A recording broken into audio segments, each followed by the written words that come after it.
Chapter 693.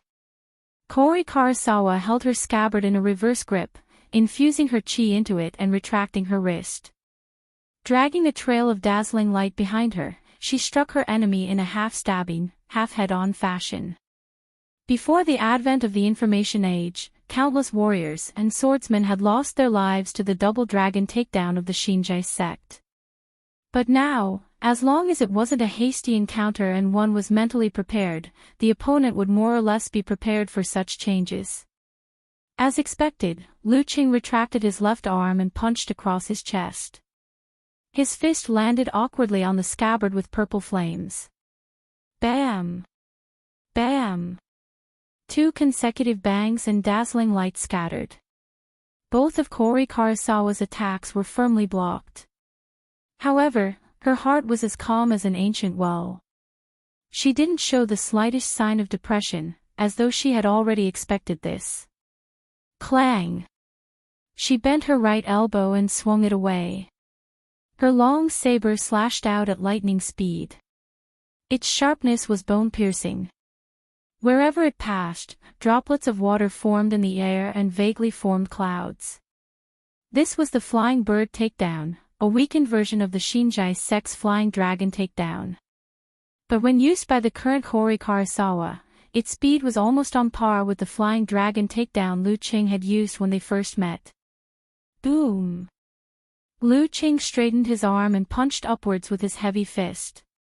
It landed on the saber and covered it in a layer of crimson red. That was then, and this was now. The current Lu Qing was even more different from the past. Boom! Kori Karasawa's scabbard followed closely behind. Her swallow return was tight and swift. It presented a ferocious momentum that was a stark contrast to her quiet, pretty image. Kaboom! Kaboom! Kaboom! Kori Karasawa's chi pierced through the rainbow. Her blowfish ball and scabbard alternated swallow return, unleashing wave after wave of slashes. Yan Shaoling and the rest in front of the screen subconsciously held their breaths as their hearts raced. 3 swallow return, 4 swallow return, 5 swallow return. Kori Karasawa had exceeded her previous limits effortlessly. The gleam of her blade overlapped with each other, and it was hard to distinguish the two from the afterimages. The ball of light grew bigger and bigger. Lu Qing raised both of his arms. His fists were covered in purple flames. Like a machine with precise settings, he blocked continuously without missing a beat.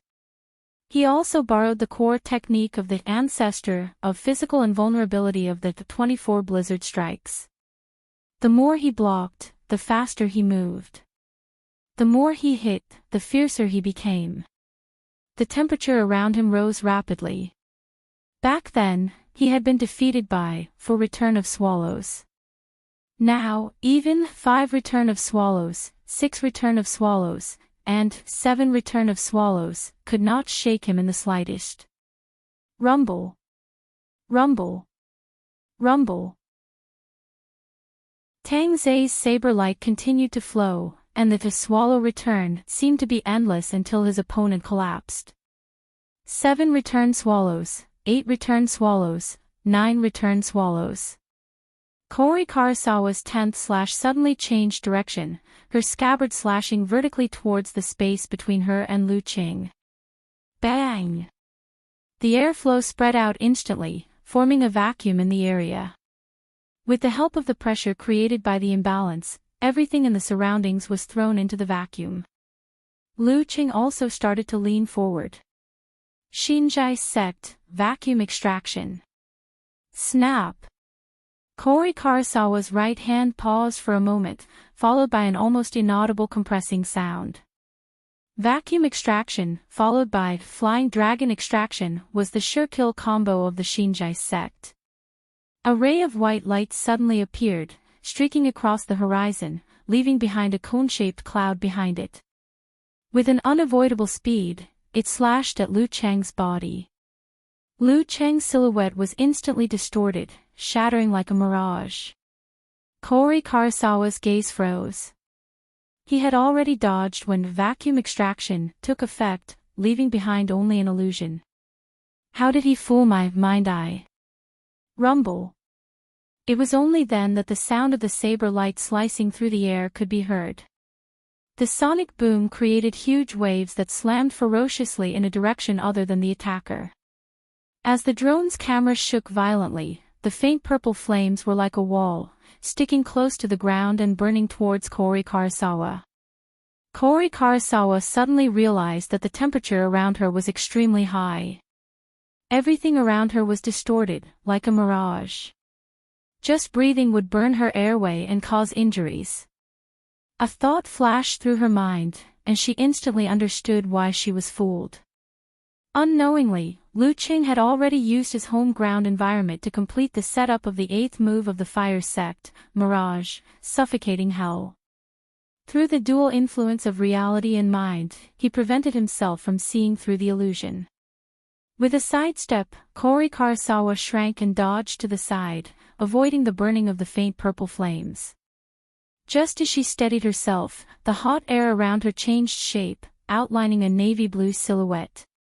Lu Qing pulled back his shoulder, and his fist shot forward, rubbing against the air at high speed. It ignited the faint purple flames and landed heavily on his opponent's right shoulder. Kori Karasawa didn't panic. The scabbard in her left hand shot out diagonally, swallowing the katana. She then let go of her right hand, allowing the hilt to take advantage of the momentum to crash into Lu Cheng's left fist. Clang! The tachi retracted back into the scabbard, perfectly fitting. Lu Cheng's fist exploded with flames and bounced off.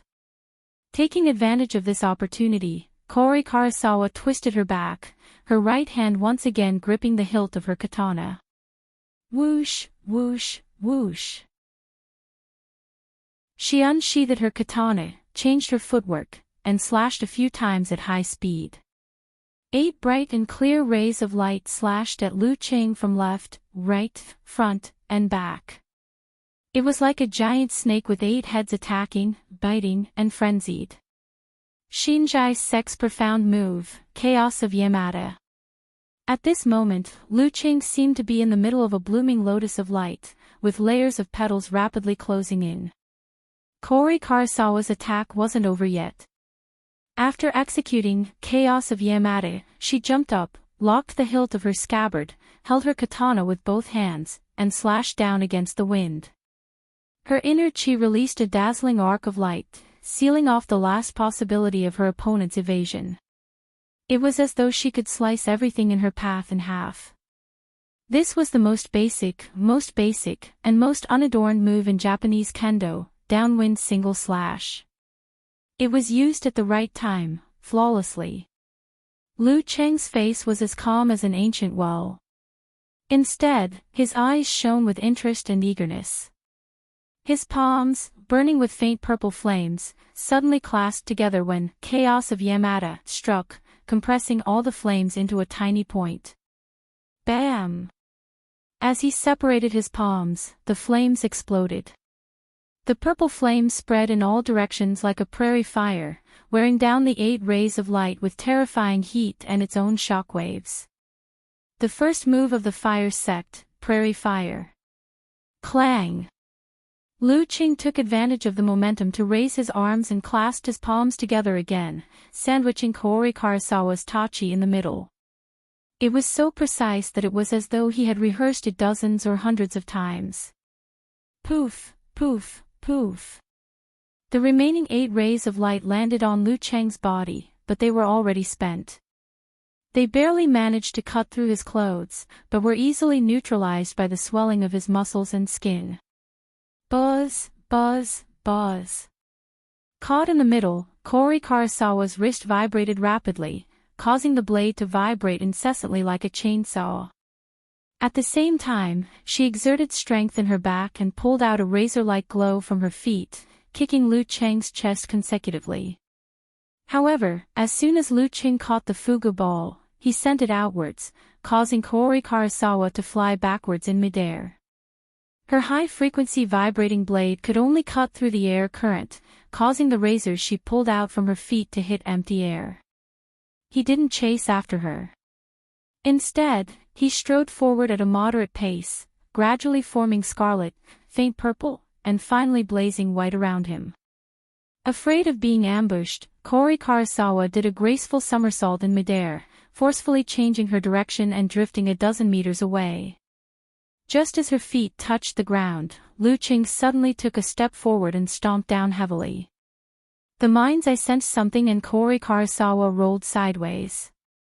Bam! Where she originally stood, the earth split apart, magma erupting. Scarlet red liquid shot out like a fountain, scattering in all directions. This was the combination of a physical invulnerability expert's ability to communicate with the heavens and earth and have the advantage of home ground. Seeing that Kori Karasawa hadn't gotten up from her roll, Lu Qing tensed his feet and extended his left leg again, communicating with the magma underground. Kori Karasawa was at the end of her rope and couldn't dodge anymore. She thrust her tachi in front of her and infused it with her own chi. Radiance flashed and the ground trembled for a while before calming down. There was no volcanic eruption. Shinjai sect, Xitigarbha takedown. At this moment, Lu Qing was already in front of Kori Karasawa. Light blue and gold coalesced around him. The 5 flames were ready. He clenched his fist and punched downwards. 5 balls of fire of different colors gathered in a spiral. Kori Karasawa's pupils shrank. She didn't dare to take it head-on. She did a backflip and pulled out her katana, sending the chi ray towards Lu Qing from below. Lu Qing straightened his back and straightened his body. Using the explosion of the flame force in his body, he took 2 steps back and dodged the crescent-shaped blade accurately. The 5 flames that attempted to converge into one was just a feint. Scarlet, gold, and light blue flew out and blasted towards Kori Karasawa, who was doing a backflip. Boom! Boom!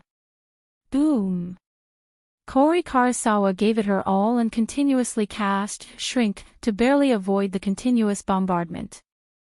However, her senses were affected by the smoke and her respiratory tract was burned by the high temperature. She almost coughed out loud. At this moment, she heard a dignified ancient Chinese voice. Formation. The air around her froze. Kori Karasawa, who had dodged to the limit, was trapped in an invisible cage. She saw the blazing white and light purple balls flying towards her from behind and above Lu Qing.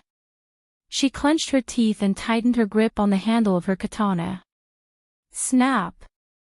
After a soft sound, a white glow broke through the cage and split the blazing white and light purple balls of fire into 2, causing them to fall to the sides. Rumble. The katana didn't hit Lu Qing, who had dodged in advance. It left a visible crack in the ground, followed by a sonic boom. Kori Karasawa, who had escaped danger, immediately changed directions. However, just as the sonic boom and shockwave subsided, she realized that Lu Qing was following her like a shadow. She heard another mysterious ancient voice. Confrontation. With her fighting spirit gone, Kori Karasawa felt as though she had returned to the Shinjai sect dojo. She felt as though she was arranging flowers and making tea. She felt as though she was looking at a Buddha statue and calming her heart. She stopped in her tracks and sheathed her katana, not wanting to draw it. However, such a state of mind was compatible with her usual training. Mind's eye was maximized and her enemy appeared clearly. This is an opportunity. Without killing intent, his premonition will be slower. Kori Karasawa maintained her meditative state, slowly and discreetly compressing her chi, muscles, and tendons. She was going to use the flying dragon takedown on her ambushing opponent to determine victory. After the confrontation formula, Lu Qing's hand seals changed slightly. He changed the ancient word and shouted in a low voice, "Attainment." Following which, light blue flames spewed out from his back and feet. He appeared in front of Kori Karasawa in a flash as though he was teleporting. He was so fast that it was jaw-dropping. Attainment formula plus jet counterattack. Bam! Lu Qing extended his right hand and grabbed the handle of Kori Karasawa's katana, stopping her flying dragon takedown before it could be released. Bam! Under Kori Karasawa's stunned gaze, Lu Qing threw a punch with his left hand, landing on the arm that his opponent had hurriedly let go of her katana and raised to block. After using flame force for so long, the cold tide, which was close to losing its balance, gushed out wildly and sealed Kori Karasawa in ice within the transparent wall.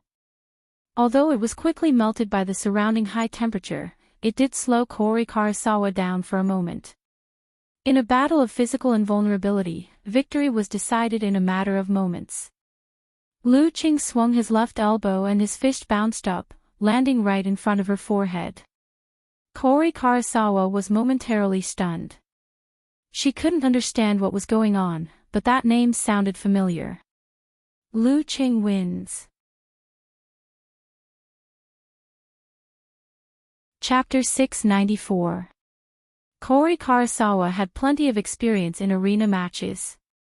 Although she didn't understand the referee's words, she knew exactly how the situation played out.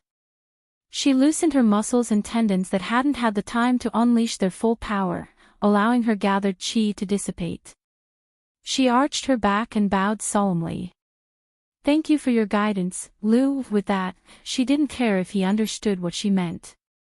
She picked up the katana in her scabbard and headed for the Guanwei League changing room. Her mind was in a mess. To a samurai famed for her swordsmanship, it was humiliating to be interrupted and sheathed her katana. Especially when it happened between a samurai of the same level. If it had been a few decades or centuries ago, committing suicide by disembowelment would have been a logical choice. The Shinjai sect wouldn't pursue such extremes, but it wasn't uncommon for them to sit in front of Buddha and distance themselves from pleasure. They would train their body and mind in a masochistic manner in hopes of cleansing themselves. In the recent few decades, such spirits had long faded away, leaving only remnants of their influence. However, that wasn't an excuse to accept with a clear conscience. She had made two mistakes when Lu Qing held her katana hilt and prevented her from pulling it out. First of all, he had never used the attainment formula in combination with his self-created jet technique. No one would have thought that he could be so fast. It was a stark contrast to Meng Qi's flying dragon takedown, which he had deliberately slowed down in preparation for the flying dragon takedown in order to hide his killing intent and his premonition. However, this wasn't an absolute reason.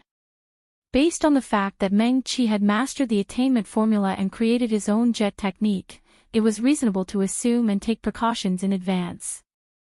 Second, his confrontation formula had indeed allowed her to dissipate her fighting spirit and lose her impatience.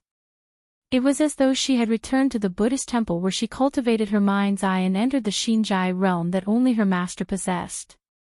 She had the ability to reduce the premonition of flying dragon takedown and surprise her opponent.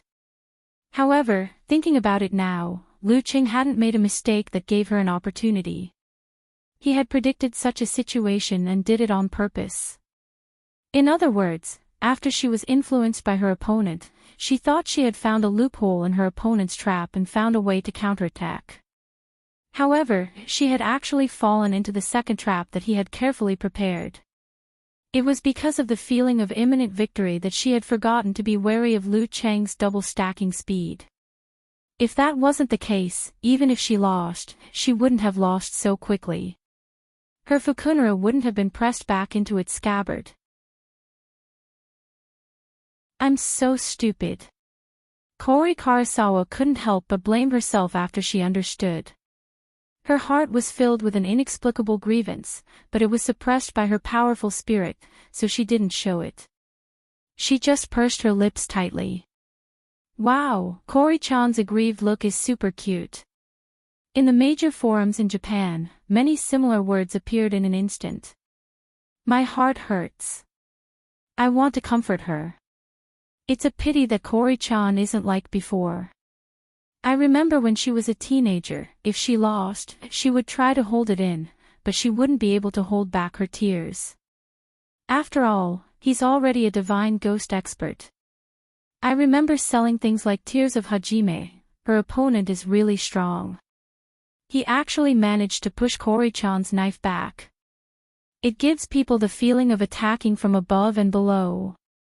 I've already reminded you that Lu Jun's growth is beyond your imagination. Too abnormal, too terrifying. He's not the only freak and terrifying expert in China. We have fallen behind by a lot, but those conservative and stubborn old men can't see it. Heavenly punishment, you old bastard. On the Chinese internet, similar discussions were everywhere. However, the words used to express their love were more direct. Phrases like kiss, hug, raise up could be seen everywhere. In the changing room of Longhu Club, Empress Luo stood in front of the glass window. Hearing the exclamations and cheers of the live audience, she took a deep breath and said, "He's indeed good at fighting. It's only been 6 or 7 months since he made the great leap. At this juncture, I'm afraid only Warrior Sage has done better than him in the past 20 to 30 years. Even Dragon King is at most on par with him." Lu Yan's tone was calm, but his evaluation of Lu Jun was quite high. Ning Zidong slowly turned her head and laughed out loud. Luckily Dragon King is recuperating. If he had heard what you said just now, we wouldn't be able to see Lu Qing getting beaten up every week. That day will come sooner or later. I'm wondering if he'll take the initiative to challenge me like Long Zhen. Lu Yan's lips twitched as he cracked a rare joke. Ning Zidong rubbed her temples and sighed. Why did we name it Longhu in the first place? Every time something like this happens, I'm reminded of the saying, 2 tigers can't live on one mountain. Beside her, Guojia stared outside with a complicated expression. There was a desire to chase after Lu Qing. Lu Qing winning against Kori Karasawa was within expectations. However, no one expected him to win in such a manner. In the away team changing room, Zhu Xiaoyun, Li Pingao, Jing Shiduo, and the rest were silent. Only Lu Yongyuan's eyebrows twitched slightly. He stood up with the god-slaying saber that had turned the tables on the legendary twins. His expression was calm, and he seemed to be enjoying himself, just like when he saw the first spring rain last night.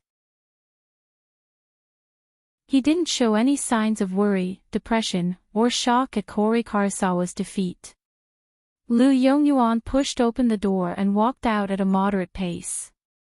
He saw the Japanese girl with a heavy expression and pursed lips. He smiled and nodded without a hint of blame.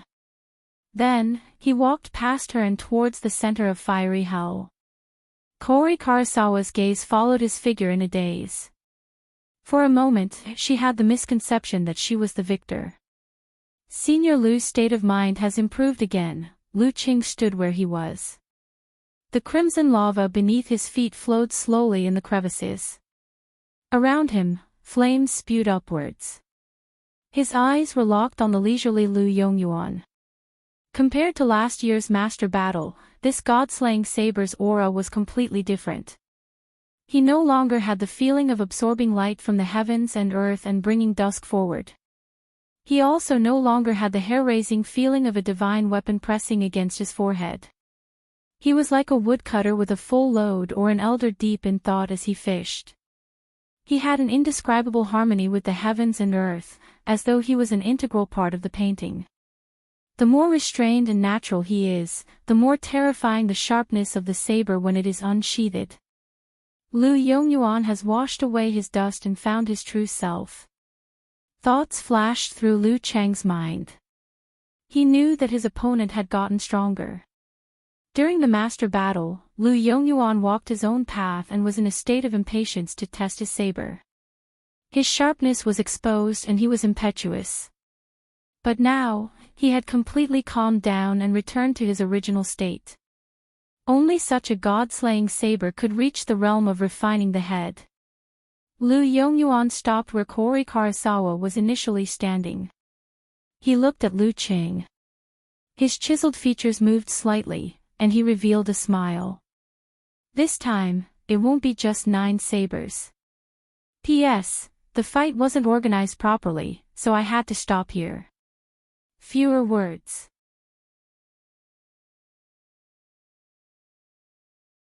Chapter 695. Upon hearing Lu Yongyuan's declaration, Lu Cheng was as calm as an ice lake. He replied politely, "Let's wait and see." As he spoke, he continued with his previous preparations. He restrained the ice soul and guided the flame force to form the last light blue fireball outside his body. It shone together with the blazing white, golden, crimson, and light purple colors that were circling around him. Against such a god-slaying saber, one couldn't be too cautious. Lu Yongyuan didn't care about Lu Cheng's reply. With his back facing the referee, he grabbed the hilt of his saber the moment his opponent raised his arm. Throughout the entire process, there was no change in his speed. It was the same from one second to the next. The spectators were shocked. When his slightly thick and slender fingers tightened and touched the surface of the hilt that was scorched by the high-temperature environment, his temperament suddenly changed. He was like a loaded gun, a missile that had a target, a divine weapon that had been erased of dust and removed of concealment. In the blink of an eye, the flames on the ground weakened and the lava flowed slowly. It was as though the heavens had been cut in half. Between the darkness, there was a bright and slender ray of light. Lu Cheng's hair stood on end. The referee's piercing voice rang in his ears. "Begin." Lu Yongyuan took a leisurely step forward. The god-slaying saber was silently unsheathed. With this slash, Lu Cheng felt as though the two of them had been separated from the world, forming a new independent world. This world was so small that the distance between them was only a few meters. Lu Yongyuan took a casual step forward and entered the attack range. The black and heavy saber came crashing down. The formless airflow boiled and turned into shackles that pressed down on his opponent, interfering with the rotation of the faint purple, golden, and other colors. 9 godly sabers, perimeter. Nothing can be accomplished without rules. Using the profundity of this move, Lu Yongyuan easily imitated Kori Karasawa's shrinking ground. In fact, he even surpassed the speed of Kori Karasawa's shrinking ground. He was on par with the speed of Lu Cheng's attainment formula's combined jet spray. Compared to the battle of grandmasters, his perimeter was obviously more sophisticated, more mysterious, and more advanced. Back then, Lu Cheng had used the complete fighting formula and the violence of his Dan Qi to forcefully break the rules and barely block this move. This time, he made the same choice, but the power was even more terrifying because he was using 9 rotations of 5 flames. Descent of the sun. Whoosh! Whoosh! The 5 flames glowed brightly, burning away the invisible bindings with a scorching heat. Then, as Lu Cheng took a step forward, shook his arm, and swung his fist, they flew down and merged into one. Just as Lu Cheng's fist was about to land on the side of the god-slaying saber, the great sun condensed and was about to illuminate the land. Suddenly, the black saber trembled and bounced up. Then, it disappeared without a trace. 9 godly sabers, bladeless. This wasn't a move that was followed by another move. Instead, the changes of one move were followed by another move. What does it mean to do as one pleases and not overstep the bounds? This was it. Lu Cheng narrowed his eyes, but it was too late to interrupt. The blazing light completely exploded. The audience either instinctively closed their eyes or temporarily lost their sight. All they could see was a vast expanse of whiteness. Following which, they felt the ground tremble. The bulletproof and heat-resistant glass shook, and they heard a deafening rumble. A deep crater appeared in front of Lu Cheng. Under the pressure, the magma flowing underground turned into a fountain. Lu Yongyuan was nowhere to be seen. With the help of the smoke and violent winds, he managed to hide from the enemy heart-freezing move. Flames flickered in his eyes. Lu Qing suddenly had a strong premonition of danger. Without hesitation, he turned his body halfway and visualized. Taking advantage of the situation, he pulled back his arm and swung it behind him. A long saber covered in dazzling light cut through the void and descended. Then, Lu Yongyuan's meticulous slicked-back hair and slightly green eyes appeared. Wang! The god-slaying saber shook, and the light split into 8, slashing at various parts of Lu Cheng's body like a storm. The long saber, which had lost its dazzling light, was now dark. It maintained its previous trajectory and slashed downwards dangerously. 9 godly saber techniques, 9 yin. At this moment, a layer of crystal appeared on the surface of Lu Cheng's body and rapidly spread outwards. Before the 8 saber rays could get close, they seemed to have fallen into a viscous liquid. Their radiance began to weaken and their speed gradually slowed. The closer they got to Lu Cheng, the thicker the viscous liquid. In the end, they even formed an ice wall. Kacha! Kacha! Kacha! Amidst the shattering sounds, Lu Cheng's fist struck the black long saber. Poof! A muffled sound rang out. The god-slaying saber was slightly askew and slashed at empty space. Beautiful, clear snowflakes of various shapes formed on the surface of the saber. 8 wounds that were neither deep nor shallow appeared on different parts of Lu Cheng's body. The 8th move of the ice sect, frozen heaven and earth, everlasting. This move was both defensive and offensive. It could affect the surroundings, rapidly lowering the temperature, freezing the airflow, and neutralizing the opponent's attack. Wherever the opponent's fist or leg came in contact with, a small area would be frozen. Because of the ice spirit force hidden within, it wouldn't melt in a short period of time, severely affecting the opponent's movement. If it weren't for the fiery hell, Lu Qing wouldn't even be injured. Of course, if he didn't have a premonition of danger and rich experience in life and death battles, he would either not be able to use it in time or make the wrong decision to dodge. In that case, the 8 rays of light would have sealed off his path, and the god-slaying saber would have succeeded in one strike. The black saber landed on empty space, drawing a beautiful arc. Along with the ice and snow that hadn't melted, it retreated with greater force. Lu Cheng was about to counterattack when he sensed danger again. This time, he suddenly pounced to the side. A bolt of lightning lit up. The airflow behind him formed a cone shape and expanded into clouds. Its speed was even faster than Kori Karasawa's flying dragon takedown. 9 godly saber techniques, extreme electricity. Boom!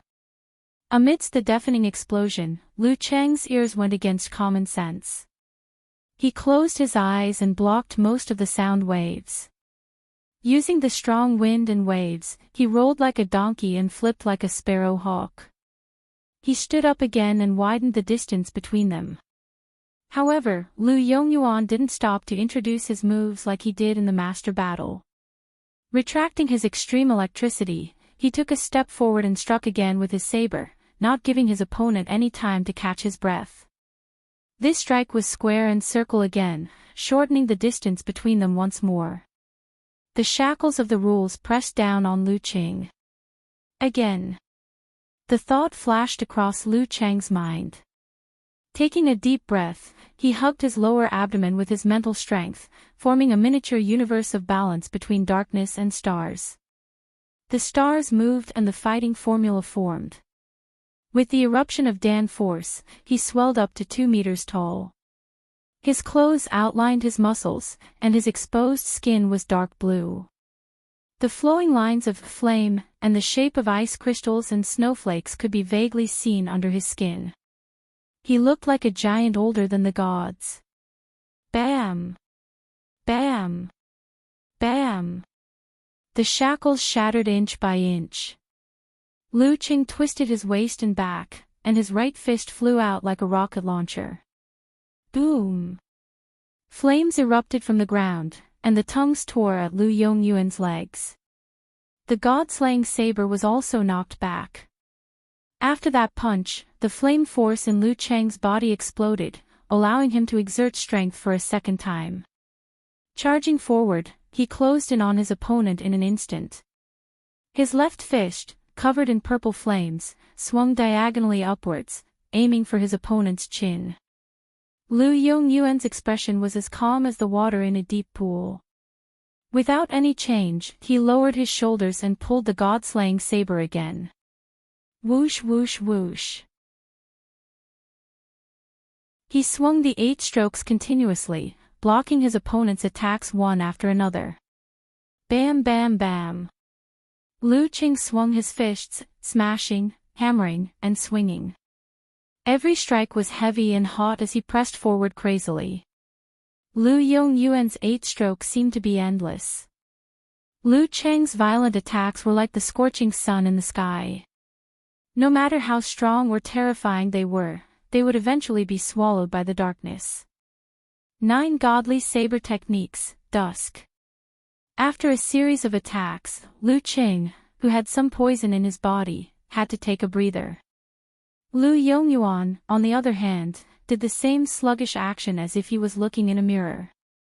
Not good. Sensing danger again, Lu Cheng shifted his center of gravity, swung his waist, and pounced. Another bolt of lightning illuminated the earth fire, and a cone-shaped air mass was ejected out. At this moment, Lu Yongyuan's body sank, and his wrists became heavier. He forcefully interrupted the extreme electricity, stopping the god-slaying saber halfway. Boom! Amidst the sound of the explosion, the long saber bounced up and fell abruptly. It was like a reel, bearing lightning bolt or a spear from the gods in the sky thrusting towards the ground. 9 Godly Saber Techniques, Heavenly Spear. Another forced change of moves. Bam! Before Lu Cheng could stabilize himself, he was enveloped by the saber. In a hurry, he could only respond with severe warning. His fists flew up, and his arms and body were covered in a layer of ice armor. To him, he could already execute simplified physical invulnerability moves quickly. Boom! The long saber paused, and Lu Cheng staggered. The ice armor shattered inch by inch. At this moment, Lu Yongyuan turned his arm and made a charging gesture. All of a sudden, darkness appeared and absorbed all the light in the surroundings. All Lu Cheng saw was darkness, all he heard was silence, and all he felt was emptiness. The last move of 9 Godly Saber Techniques, Eternal Silence. Last time, Lu Cheng had to rely on the 9 words formula to break through his opponent's mental suppression and block the saber. He also relied on Lu Yongyuan's, too slow. The long saber's speed was too slow, and there was still room for recovery if he made a mistake in judgment. Now that the god-slaying saber had made a comeback, it had probably overcome its shortcomings and was hiding a change that targeted the 9 words formula. Facing this, Lu Cheng didn't feel the slightest bit of fear. Instead, there was a hint of joy in his eyes. This was the moment he was waiting for. Waiting for Lu Yongyuan to execute Eternal Silence. Logically speaking, even if he hadn't fought Kori Karasawa, he wouldn't have much of a chance of winning against Lu Yongyuan, who was close to the level of Dragon King or Warrior Sage. Through the combination of martial arts and cultivation, the Dan into equilibrium, and the cosmic universe style, Lu Cheng had almost reached the level of a second pin when he had just mastered the unique skills of the Ice Sect and Fire Sect. When he mastered both, coupled with the experience of life and death battles in the war-torn zones, and his own insights, he wouldn't dare to say that he was a first pin, but he would have a 30% to 40% chance of defeating a mighty one of the same level. Unfortunately, Lu Yongyuan wasn't just a first pin. He was a mighty one with titles, the King of Sabers who had improved. Therefore, after the battle with Kori Karasawa, he could only consider how much he could exhaust his opponent. However, if he only thought about exhausting his opponent, he would be restrained and unable to unleash his full potential. Therefore, Lu Qing set a grand goal to motivate himself to work hard. This goal was to defeat him. Defeat the god-slaying saber, Lu Yongyuan. This wasn't completely hopeless. There was still a tiny possibility. It could be that what he had comprehended from the restriction sect, clear jade chapters happened to counter Lu Yongyuan's self-created strongest move, eternal silence. In the silent darkness, Lu Qing lowered his center of gravity. His feet were in the air, and he lifted his right hand clumsily. This was the moment he had been waiting for.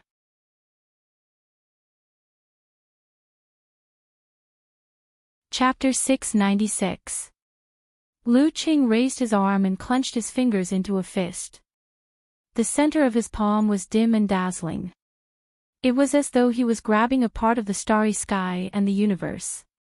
It was deep, magnificent, vast, distant, and contained infinity.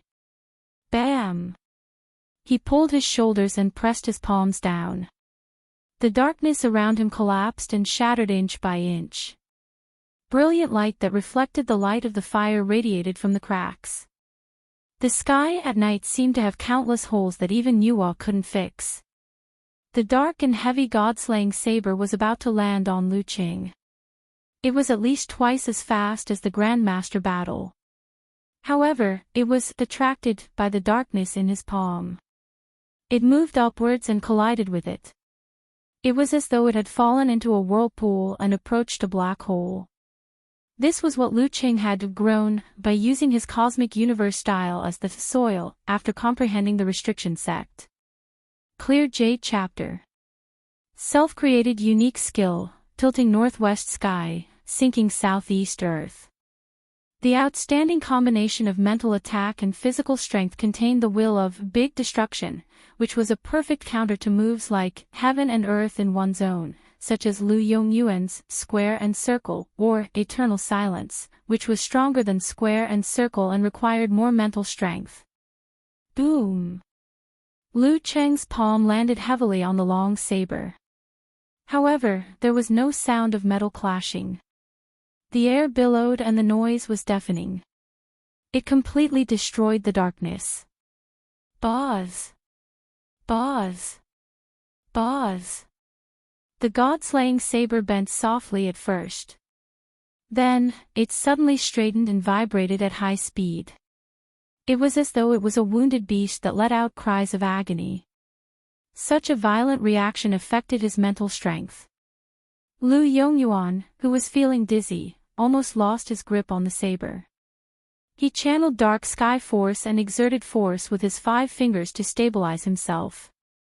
However, the web between his thumb and index finger had already split open. Blood dyed the handle red. Furthermore, the bones, tendons, and muscles of his wrist, forearm, and arm were aching, temporarily affecting his movements. This was the first time he was injured since the start of the match. Of course, Lu Qing wouldn't let go of this opportunity that he had been waiting for. The follow-up combo that he had practiced countless times in his mind turned into instinct. His left leg strangely stepped forward and landed at the same level as the god-slaying saber. His muscles, tendons, and form gave off the feeling of being twisted to the extreme, like a wound spring. Bang! Lu Qing shook his left arm and raised his palm. Internally, he was receiving the burst of strength and the surge of spirit. Externally, he was receiving the blessings of heaven and earth as well as inertia. Rumble. His left palm fell from the sky, and the center of his palm was once again dotted with brilliant darkness. Tilting heaven northwest, sinking earth southeast. Double hit. Of course, in order to seize the fleeting opportunity, Lu Qing didn't fully visualize it like he did just now. Instead, he used his footwork and physical skills to exert force and make up for the power, which was a little less effective. This was something that couldn't be helped. When facing an expert at Lu Yongyuan's level, even a moment of delay could turn the situation around or get him out of danger. Therefore, as soon as there was a chance, one had to crazily chain attacks.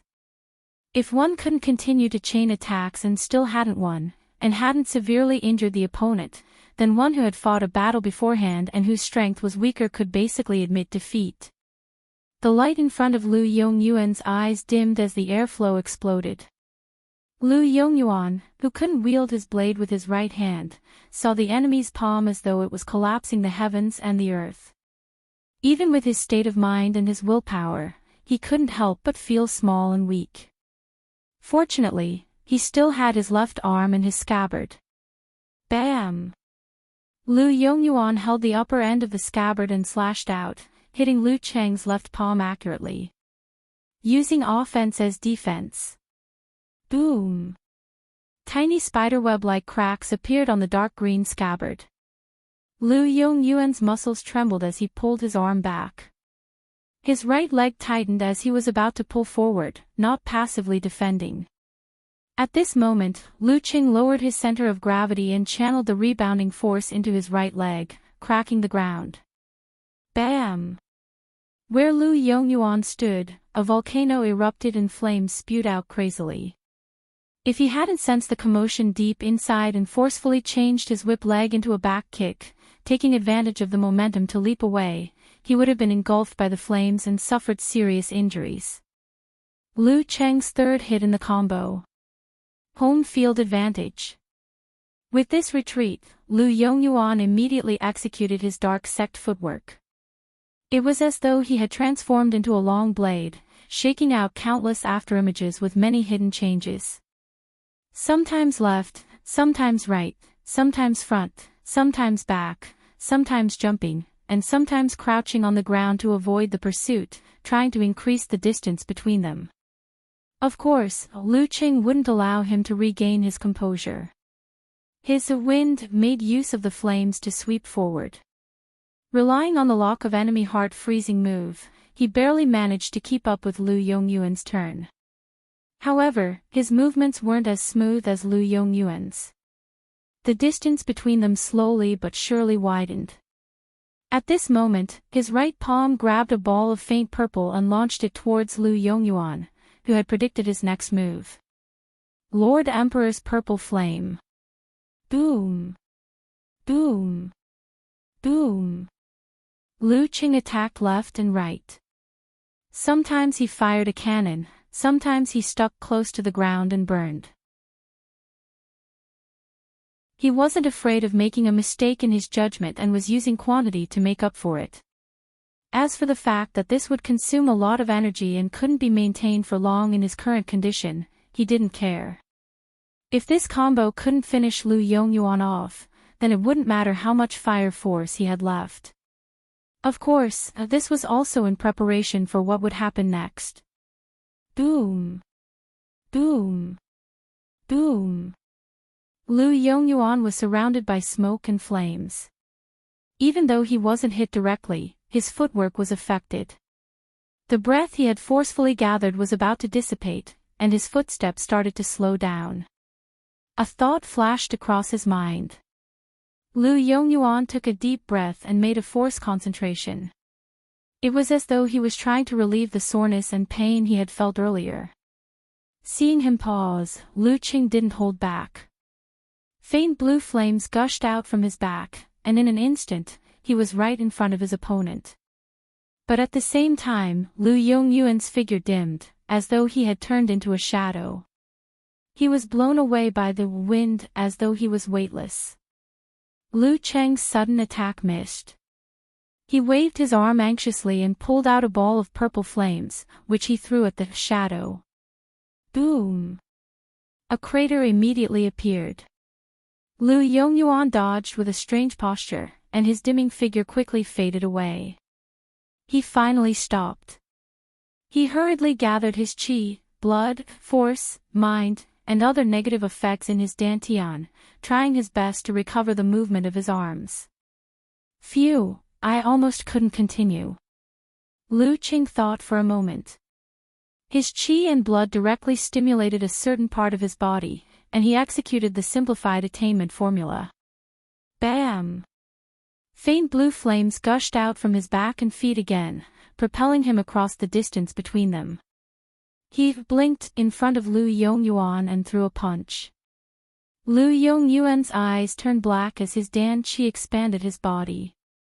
The god-slaying saber swung upwards at a mysterious and swift speed towards Lu Cheng's fist. The tip of the saber was dark and restrained, but it was even more terrifying. Lu Cheng's movements didn't slow down, and there was no hesitation in his eyes. His left fist, which wasn't covered by the purple flames, struck the saber. Splat! The sound of the blunt saber cutting into flesh rang out. The god-slaying saber cut through his skin, muscles, and fascia, and into his white finger bones. But there was an obvious pause, as though it was stuck there. No, it wasn't stuck. It was because it had already cut through the solid ice wall. It was because the saber was covered in a thick layer of crystal. It was because the frost had spread and sealed Lu Yongyuan in ice.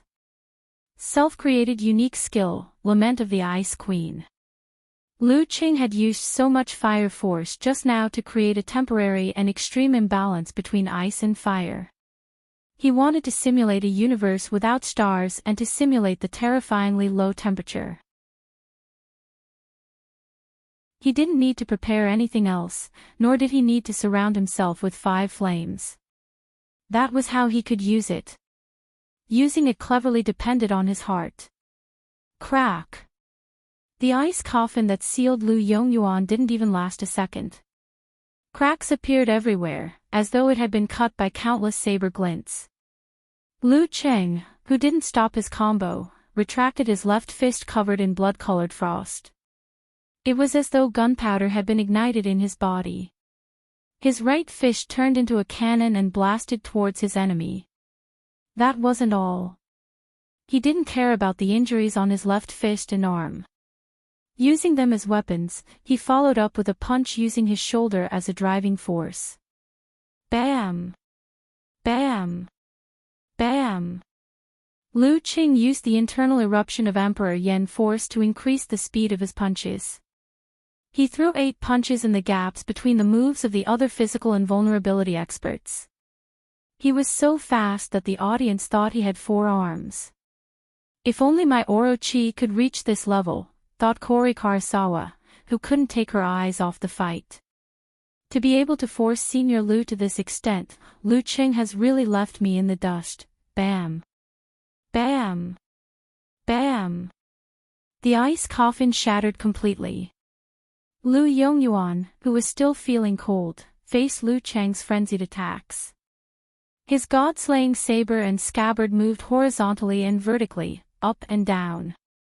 Even though he was slightly slower, he blocked the 8 consecutive punches purely with his saber techniques and judgment. Bam!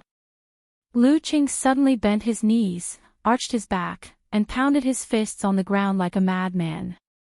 Lu Yongyuan felt the pressure lessen. Just as he was about to take advantage of the situation and switch from defense to offense with Heavenly Spear, his expression changed as he sensed the madness underground. With this attack, Lu Qing was going to detonate the fiery hell within a few dozen meters, draining most of his home field advantage. Left, right, forward, backward, I'll be hit by the lava. Even with dark skies protection, I'll only be able to withstand it for a short while. It's inevitable that I'll be severely injured. Next up, I'll have to face Empress Luo. Thoughts flashed through Lu Yongyuan's mind. He jumped up high, his legs shrouded in darkness and hard to see. Boom! Other than where Lu Qing was, the ground within a 30-meter radius caved in. Flames, lava, and dust spewed high into the air. The sky was first crimson red, then turned gray. The fountain surged for an unknown number of meters before finally running out of momentum. It spilled downwards, but it failed to engulf Lu Yongyuan. It merely tore at his ankles and below for 2 seconds. The darkness faded, and his shoes and socks turned to dust. Lu Yongyuan was about to unleash his blade aura towards the lava to cross the volcano when his surroundings suddenly turned dark. It was so dark that it felt like the depths of the universe. It was extremely cold. In the distance, stars moved one after another, maintaining balance. Lu Cheng's previous attack was both to detonate the accumulated energy underground and to prepare for his follow-up combo. Universe Phantom. He straightened his back, raised his hands, and stood up abruptly. Lu Yongyuan first turned into a bug in a transparent amber. Then, he saw the stars coming at him one after another. I've won, right? Lu Cheng was exhausted from the combo. He looked up at the sky, waiting for the result. Boom! Boom! Boom! The ice coffin exploded, and more stars came at Lu Yongyuan like a net. Seeing that the intense explosions were about to happen, a ray of light slashed out, and darkness surged, enveloping the specks of light. There was no sound, no light. The ninth move of the dark sect, Dark Devouring Sun, Descent of Eternal Night. This was also the blueprint for the last move of Lu Yongyuan's 9 godly sabers, Eternal Silence. However, compared to Eternal Silence, which hadn't been perfected, this killer move of the dark sect was obviously more complete. SSS. Lu Cheng gasped. He didn't expect Lu Yongyuan to use this move without any preparation. If he had done so earlier, wouldn't he have won long ago? Looks like he wouldn't use it so easily. He would have to pay a hefty price. In a breath, the darkness was torn apart like a curtain. Faint rays of light fell and were swallowed by the lava. Lu Yongyuan's figure appeared. His hair was still neat, but his clothes were in tatters. The god-slaying saber was trembling non-stop. He seemed to have lost his strength temporarily and fell straight down. There was no ground below him, only the undulating and slowly flowing crimson lava. Lu Cheng narrowed his eyes and raised his right hand with difficulty. At this moment, Lu Yongyuan recovered. His figure dimmed, and he turned into a shadow again. His fall slowed significantly. Following that, he was about to slash at Lu Cheng's location and use the recoil to change direction. He seemed to still have a lot of strength left. However, a majestic purple color appeared in his eyes. He saw a heavy and terrifying fireball condensing in front of Lu Cheng's right palm. If such an attack comes, I can only take it head-on since I can't change direction in time. The result of that is to lose the opportunity to slash at him, change direction, and cross the lake of lava. I will fall into it. Even if I can use dark sky to protect myself, under such circumstances, there is a 50% chance that I won't be able to survive. There is a 50% chance that I will be severely injured and will barely be able to crawl to the ground on the side. Lu Yongyuan's eyes turned cold. He sheathed his saber and kicked off with the back of his foot. He slashed at the isolated island where Lu Cheng was. Using the recoil, he floated back and landed on the lake 20 to 30 meters away like a kite. During this process, Lu Cheng didn't use Lord Emperor's purple flames. He drained his Lord Emperor's purple flames because Lu Yongyuan's answer was to return the god-slaying saber to its scabbard. The referee didn't hesitate.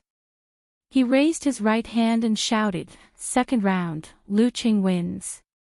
Lu Cheng heaved a sigh of relief. He felt that he was on his last legs.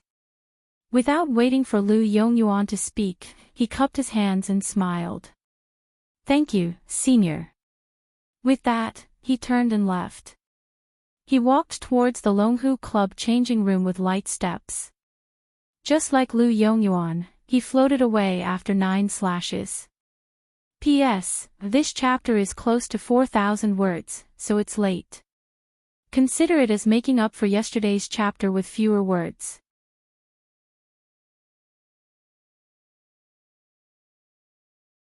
Chapter 697. Did he win? In the Guanwai League changing room, Kori Karasawa stood by the glass window. Her clear eyes were wide open. She felt that the referee's announcement of the match and Lu Cheng's departure formed a strange contrast. In her heart, Lu Yongyuan was the world's strongest master in the field of swordsmanship. He was one of the few who stood at the pinnacle. She would have to spend 10 or 20 years to reach his level, or even never reach it. Her thoughts did not only come from what she had heard, but also from her own experience. Ever since she joined the Guanwai League, the sparring sessions had proven this without a doubt.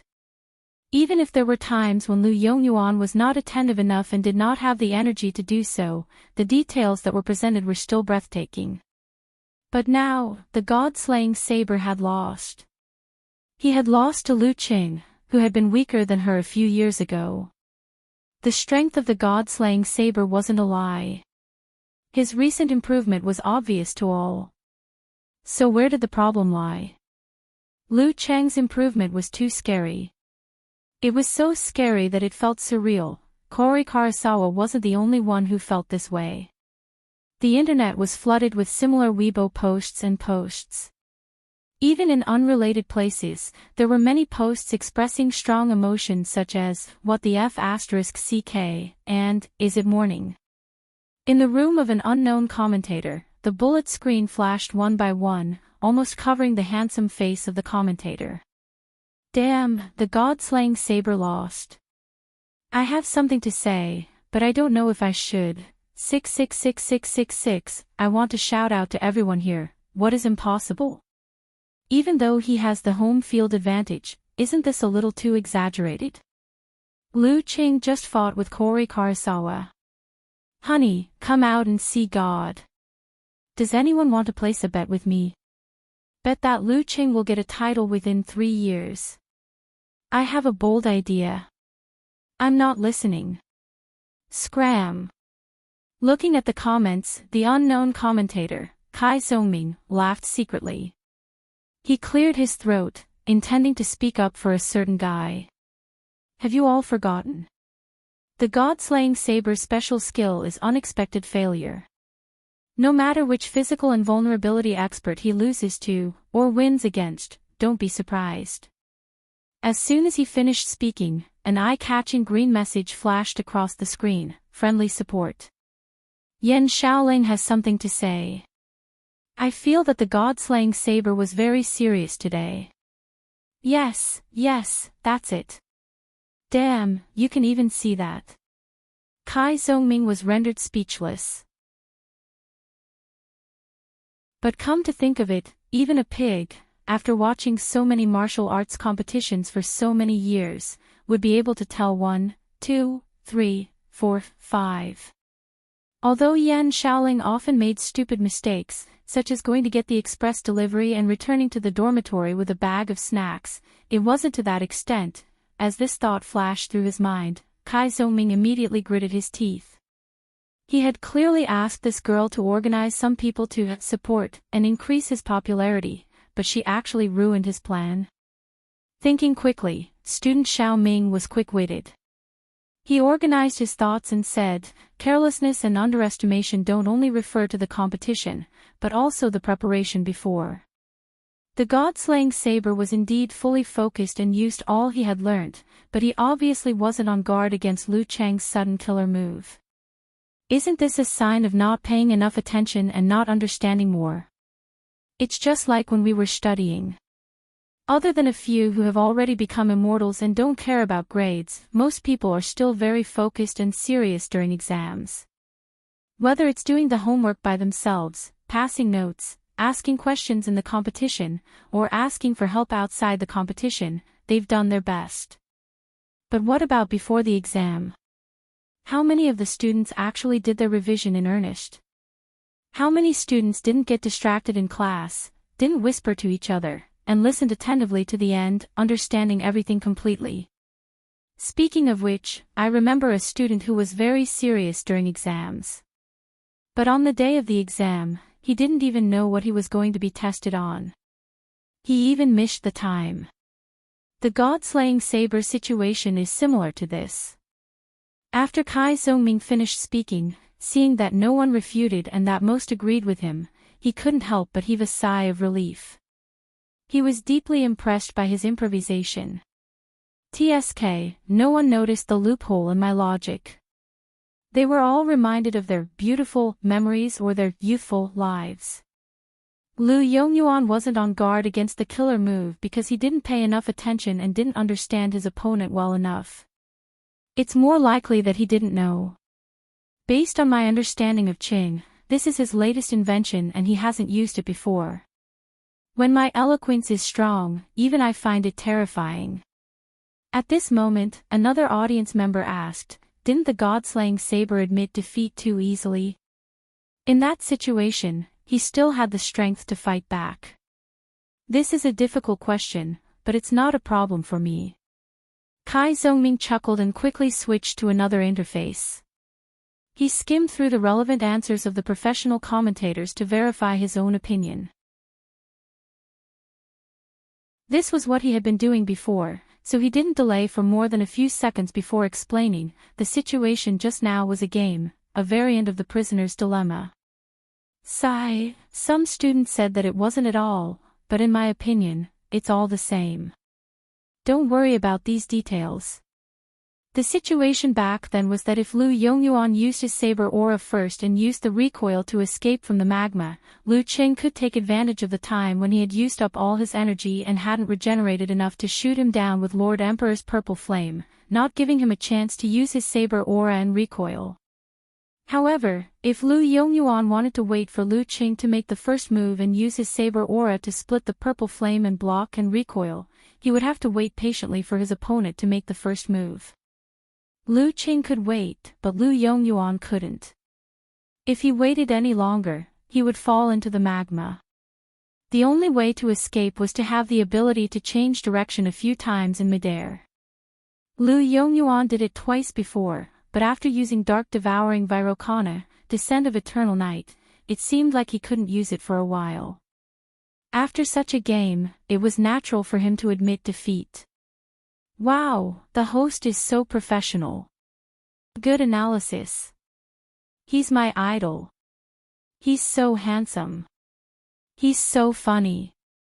As the bullet screen slid past, Kai Zhongming couldn't help but cover his face. Yan Shaoling, what kind of people did you find? Isn't this a little too exaggerated? I was wrong. I actually believed that you could do it well. At this moment, the poison milk hierarch, He Xiaowei, who had been in a daze since the end of the competition, finally came to his senses. He realized that the cup of water he was drinking wasn't aimed properly and had wet his chin and clothes. I was wondering why it was so cold. He Xiaowei put down the cup and took a few pieces of tissue paper to wipe it clean. After he was done, his eyes flashed with residual shock and gradually increasing excitement. He began to consider the content of his Weibo post. When the legendary twins stepped onto the stage of physical invulnerability, I was still a child. Yes, a child of 18 or 19 years old. I didn't have enough clarity and maturity, but now, am I witnessing the dawn of a new era? The Wisdom King who had already won 2 titles, Lu Qing who was improving at a terrifying speed, Peng Liyun and Ren Li who were desperately trying to catch up, King of Swords and the others who were gradually fading out of the professional scene, Dong Baxian and Lu Yongyuan who were still in their prime, Dragon King and Warrior Sage who had been on the verge of a breakthrough for a few years.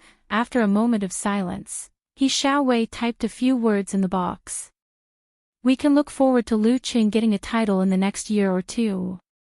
I'm witnessing the dawn of a new era. Standing at the edge of the lava lake, Lu Yongyuan watched Lu Cheng's back as he left. He narrowed his eyes slightly and hid all his emotions. He must have used what he learned from the restriction sect, clear jade chapters. If I had seriously asked my friends in the military, even if I couldn't figure out what he learned, I would have known that he was qualified to learn the restriction sect, clear jade chapters. I would have been on my guard, but no matter what, he's already an opponent I have to take seriously. After a while, Lu Yongyuan, with his meticulous hairstyle, turned and walked towards the away team's changing room. Under the illumination of the flames, his back seemed bleak. The closer Lu Qing got to the Longhu changing room, the weaker he felt. If he hadn't defeated Kori Karasawa so quickly, he would have lost. Amidst the cheers, he saw the martial arts fanatic, Guojia, walking out quickly with a disappointed expression. In the changing room, Empress Luo shook her head helplessly. She said to Coach Lu Yan, "Your plan is ruined." "What?" Lu Yan didn't react immediately. Ning Zidong's lips twitched.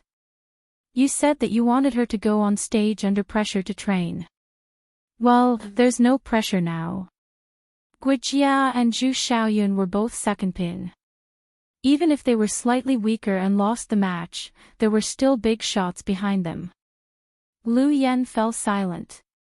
After a long while, he muttered to himself, "How would I know this would happen?"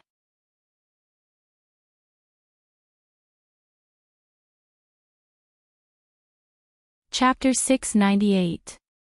After exchanging a nod with Lu Qing, Guijia walked towards the edge of the magma lake under the protection of the underground fire. The nervousness in her heart was long gone. It was even worse than when she participated in the title match. It was closer to being arranged to fight in an unimportant match. However, this didn't affect her yearning for matches.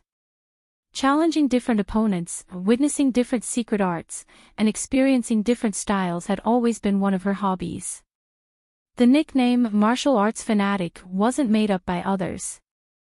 How could there be no wind without a cause? In the changing room of the Guanwei League, Zhu Xiaoyun, who had a healthy weak complexion and a slender figure of average height, sighed and stood up slowly. "Sister Xiaoyun, don't feel pressured," consoled Jing Shiduo, who was about 2 meters tall. "It wasn't the first time Boss Lu had unexpectedly lost a match.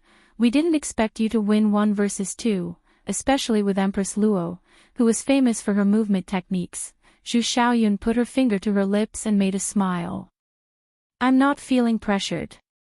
I'm just lamenting that the martial arts fanatic is indeed a martial arts fanatic. Other than practicing martial arts, competing, eating, and sleeping, it's all about practicing martial arts, competing, eating, and sleeping. I can't believe I didn't manage to collect any dark history of hers. It's going to be tough later." She collected dark histories of others for 2 reasons. Firstly, it was to satisfy her hobby of gossip. Secondly, it was to use it as material for her illusionary secret arts. Through targeted arrangements, she could improve the effect and pass off the truth as the truth. However, Guijia was so boring that she felt helpless. Without waiting for Jing Shiduo to say anything else, Zhu Xiaoyun cracked her neck and walked towards the changing room door. As she held the door handle, she turned around and looked at Li Pingao, whose eyelids shone with a metallic luster. She didn't know what he was thinking with his head lowered. "I'm going to battle. You have to come out as soon as possible. You're the most promising one among us to become a first pin and enter the title match." When Guijia and Zhu Xiaoyun approached the magma lake, Lu Qing took the phone and specially made nutrient solution from Almond, who came from the glass room next door. As he gulped down the liquid, he pushed the door open and entered. Ning Zidong lowered her hands and stood beside the window.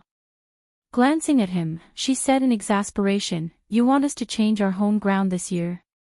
The Dragon King is like that, and so are you. You don't learn from the good and learn from the bad." Lu Qing turned back to look at the magma lake that was dozens of meters in radius. He laughed dryly and said, too forgetful, otherwise, he would not have been able to defeat the god-slaying saber."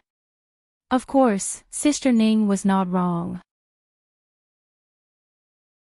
If similar explosions were to happen a few more times, this place would become a real magma lake decorated with stone pillars. At that time, it would be more beneficial for the warriors with outstanding body movements or the warriors who could travel in thin air, instead of the masters of the fire sect. Moreover, the danger level would increase exponentially. At this point, they had to find another main battlefield. There weren't many similar natural environments around Flower City. Well, 5 years ago, the previous home ground was ruined by the Dragon King. After hearing his reply, Ning Zidong spat. "Both of you are so good at tearing down houses. If you get the title of king in the future, I suggest you call yourself Demolition King." Lu Qing was experienced and did not attempt to reason with Empress Luo or argue about his nickname. He only laughed and retreated back to his seat. He put the empty bottle of nutrient solution aside, turned on his phone, and looked at the compliment sent by his little fairy. He smiled happily and complacently as he said, covering his face and sighing expression, "I was criticized by Empress Luo as soon as I returned to the changing room. She said I'm an expert at tearing down houses." Because his left fist was severely injured, he put his phone on his lap and typed with one hand. Yenjika was still immersed in the excitement of her husband defeating the god-slaying saber at his peak. When she saw this, she was clearly stunned. Then, she pursed her lips, her dimples showing. Laughing out loud emoji, she replied, "No problem. This joke is so funny." Lu Qing was slightly puzzled, but he quickly threw the thought to the back of his mind. He began to talk about the battle with Cuckoo. During the time, he controlled the details, healed his wounds, and bandaged them.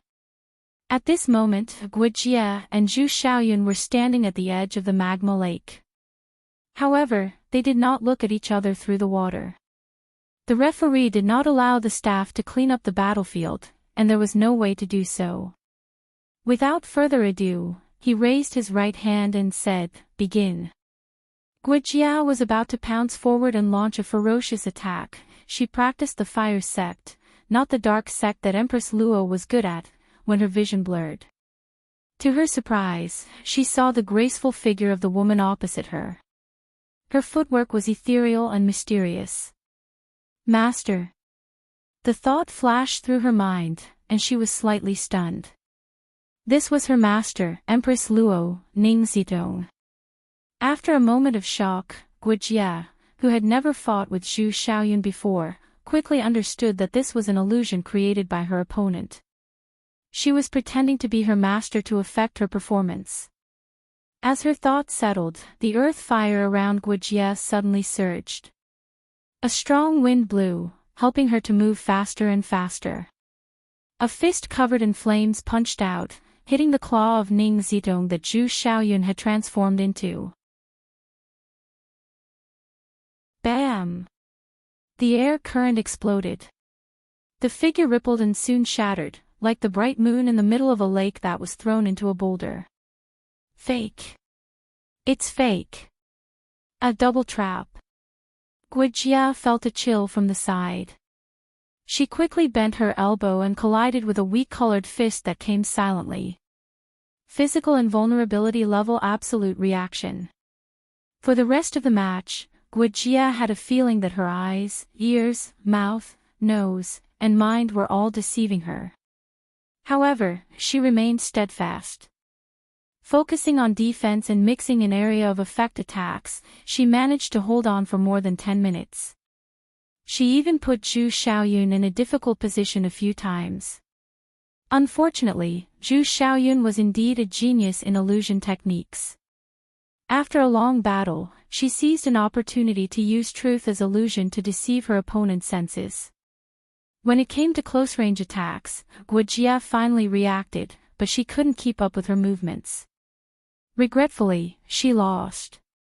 In the changing room, Ning Zitong heaved a sigh and mumbled, "I really don't like competing with her. It always reminds me of my helplessness, awkwardness, and unwillingness to recall." If it were in ancient times, her style of exposing others' scars would have been ganged up on and beaten to death. Lu Yan's face darkened as he added, "Her only strength is that only she knows." So, what dark history do you have, Sister Ning?" Lu Qing was curious, but he didn't dare to ask. He watched as Empress Luo sashayed out the door. Suddenly, a thought flashed through his mind. He tilted his head and asked with interest, "Coach, did you let Guijie fight because you didn't want to face Zhu Xiaoyun? What dark history does she know about you?" Lu Yan's expression froze. He replied in a deep voice, "Why would I be afraid of her?" After that, he stood up, walked to the window, and looked at the arena. "I'm not afraid of her, but I'm afraid of myself." Lu Qing laughed to himself. Looking at the big screen, he diverted some of his attention to heal his internal injuries. The last match was a foregone conclusion. Zhu Xiaoyun, who had expended a lot of energy, didn't last long before she was taken down by Empress Luo.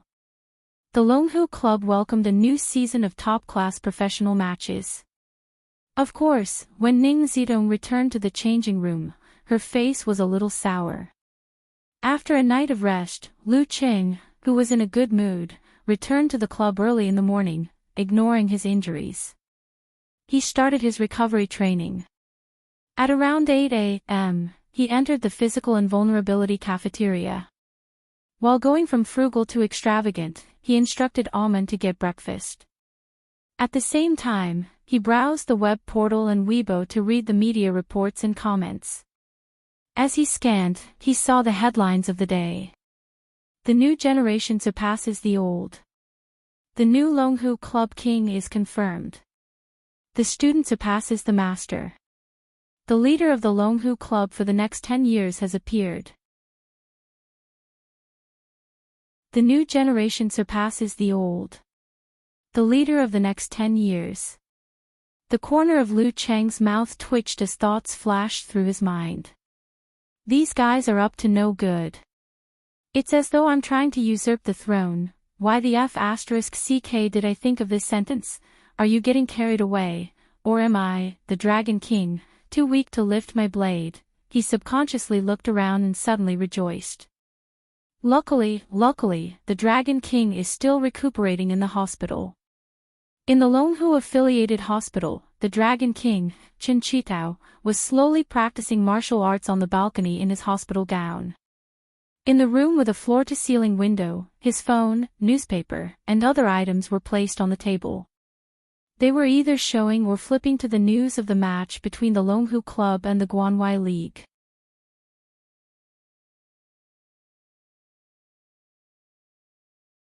Chapter 699. Mr. Liu. Almond, who was carrying a basket of breakfast, called out nervously when she saw Lu Cheng's odd expression. Lu Cheng snapped out of it and put down his phone. He squeezed out a smile. Just put it down. Go get what you want. Almond nodded with a smile and left. Her professional credo was to never ask about things she shouldn't. Lu Cheng picked up a quicksand bun and took a bite out of it. Just as he was about to flip through the pages with one hand to look at the comments below the headlines, he saw Empress Luo, Ning Zidong, enter energetically in her white sportswear with a towel around her neck. You just started eating.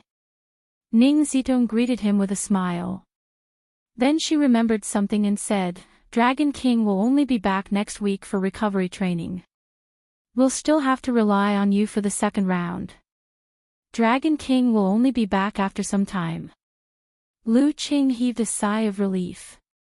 He subconsciously rubbed the corner of his mouth that was still hurting. Sister Ning, I'm fine. Really?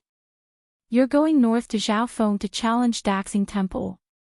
Ning Zidong replied with a half-smile. She pulled a chair over and sat down. Damn, I forgot that Daxing Temple is our next opponent, and it's their home ground. Lu Cheng was stunned for a few seconds. He pretended to be calm and said, I've been looking forward to it for a long time.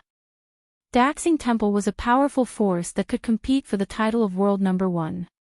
Although they were slightly inferior to Longhu Club and Shangqing Sect, they were not to be underestimated. Abbot Divine Monk Feyuan was from the same generation as his master. He was 57 years old and practiced silent meditation. He had mastered thought steel and had won 2 titles in the past. Wisdom King Ji Hai was the most outstanding representative of the new generation of martial artists. He was not even 28 years old and had already won the super class and king titles. He was expected to start his own era. Living Buddha Shi Shan had mastered the mystery of reincarnation and was the toughest first-pin fighter to deal with. This was basically the main lineup of 2 super-class first-pin players. Back then, the combination of Dragon King, Empress Luo, and Optimus Prime was slightly better than them. However, after Long Zhen left, regardless of whether it was Coach Liu Yan or himself, they were still lacking by a little. Both sides were considered to be on the same level. Now that Dragon King was recuperating and the opponent was on their home ground, the difficulty was imaginable. You have a good attitude. Ning Zidong took a normal bowl of noodles from her assistant and chuckled. When the time comes, you can do whatever you want. After all, this isn't our home ground. You can tear it apart and destroy it however you want. How long would this joke last? Lu Qing complained in his heart and deliberately changed the topic. Sister Ning, why are you eating such a small bowl of noodles? The size of a normal person's rice bowl isn't even enough to fill the gaps between my teeth. There are still a few bowls left. Ning Zidong ate a lot of noodles without making any noise. She pointed at her assistant, who was waiting in front of the noodle counter. Why don't we do it together? How convenient it is to use that kind of basin. Lu Qing casually added. Ning Zidong rolled her eyes at him. The noodles won't taste good if they're left out for too long. Besides, do you think I'm the kind of person who eats from a big bowl? Image, do you understand? Image. I'm a person who eats with a big basin. Lu Qing was speechless for a moment. Zhaofeng City, Bodhi Mountain, Daxing Temple. The receptionist monk, Shi Jing, stepped into the abbot's meditation hall. He put his palms together and bowed to the divine monk, Fa Yuan, who was sitting on a futon. Abbot, I have something to report. Fa Yuan was wearing a yellow monk robe and a red kasaya. He looked haggard. The corners of his eyes, mouth, and nose were sagging. However, there weren't any wrinkles on his face. His eyes were kind and calm, deep and profound. Everyone who looked at him could only see their own reflection. As soon as Shi Jing finished speaking, he reached out and accurately pulled out a piece of paper from a stack of paper plates and held it horizontally in front of his chest. Written on it were two large black words and a question mark that stretched to its limits. What's the matter? Shi Jing was already used to this pattern. After all, his abbot practiced silent Zen. He deliberated over his words and said, Abbot, the reporters who came today strongly requested to interview you. They have a direct line to Haizili. What's wrong with those people? Don't they know what silent Zen is? Fa Yuan didn't look surprised at all. It was as if he already knew. His eyes were filled with compassion. He took a blank plate and wrote a few words. Let Shi Shan and Ji Hai go. I still have homework to do. Yes, Abbot. I'll go find Ji Hai and Junior Shi Shan immediately. Shi Jing looked at it carefully and put his palms together. Fa Yuan smiled slightly and pulled out another plate from the stack of plates. On it was written, I want supper, I want supper, I want supper. Shi Jing's eyes widened as he stood there in a daze. Fa Yuan's eyebrows relaxed as if he understood something. He quickly threw the plate away and pulled out another one. On it was written, I asked Shi Shan to help me organize it. No wonder, the abbot wrote this in advance. He understood Junior Shi Shan's nature very well. Shi Jing suddenly understood. Fa Yuan nodded slightly and pulled out a new plate from the original position. Good, good. The words were slightly ugly, like the scribbles of a child. It was a different style from before. Then I'll take my leave first. Shi Jing held back his laughter and bowed. Fa Yuan picked up the plate on the top and wrote in a strict and majestic manner, Namo Amitabha. After Shi Jing left the meditation room and closed the door, Fa Yuan hurriedly waved his sleeve and rolled up the plates, letting them fall down and show their contents. With a glance, he saw the printed funny emoji and the emoji underscore. His lips quivered a few times and almost opened. After leaving the abbot's meditation room, Shi Jing looked at the sky and walked to the kitchen. Sure enough, He saw the fat and tall, living Buddha, Sher Shan, staring into the kitchen, swallowing his saliva as if he couldn't wait any longer. "Junior Sher Shan, the abbot has orders for you," Shi Jing said with a smile. "What is it?" Sher Shan didn't turn his head. "He wants you to accept an interview." "Oh right, help me inform Junior Ji Hai." Shi Jing went straight to the point. "I'm not free." Sher Shan smelled the fragrance of the steamed buns and waved his hand. Shi Jing put his hands behind his back and walked 2 steps. He laughed and said, "This time, the reporter has a big background. We have prepared a lot of tea, fruits, and snacks for him. They are all the best." "Where?" Sher Shan suddenly turned around. "Clear Heart Courtyard." Shi Jing held back his laughter. They wanted to interview the abbot first. "What kind of people are they? Don't they know that the abbot practices silent meditation?" "Oh right, Junior Sher Shan, why do you have to practice silent meditation when you practice thought steal?" "Ha, of course, you don't count. You are the predecessor of the predecessor." Sher Shan's chubby and slightly swollen face showed a bit of emotion as he said, "There are gains and losses. Since he has mastered thought steal, it's better to practice silent meditation." "Why?" Shi Jing was curious. Whether it was the abbot or Sher Shan, they had never used thought steal in front of their fellow disciples. "You really want to know?" Sher Shan asked with a strange expression. "Yes." Shi Jing quickly nodded. Sher Shan's voice became low and deep as he said, "Of course I want to know. Why wouldn't I dare? What is this glutton trying to do?" Shi Jing's expression changed and he hurriedly waved his hand and said, I didn't think so." Sher Shan's mouth twitched slightly as he continued, "Amitabha, he can really hear what I'm thinking. How can this be? I've secretly scolded him so many times, saying that he doesn't look like a living Buddha at all." Shi Jing opened his mouth and wanted to say something, but in the end, he couldn't open his mouth. Sher Shan kindly helped him to add on, I'll scram myself." Before he finished his sentence, Shi Jing lifted his sleeve, covered his face, and hurriedly left. "Look, at this time, don't you wish that I had practiced silent meditation?" Looking at Shi Jing's back, Sher Shan shook his head and laughed. He wasn't angry at all that Shi Jing often slandered him in his heart. He shook his monk robe and went to the Bodhi courtyard. Just as he entered, he saw Wisdom King Ji Hai standing under 2 Bodhi trees. This famous young monk wore a white monk robe and had a handsome baby face. He often had a smile on his face, giving off a cheerful and friendly feeling. At this moment, he was looking at the top of the Bodhi trees, deep in thought. No one knew what he was thinking about. Sher Shan didn't try to listen to what he was thinking. This wasn't only because of self-restraint, but also because of the other party's spiritual cultivation.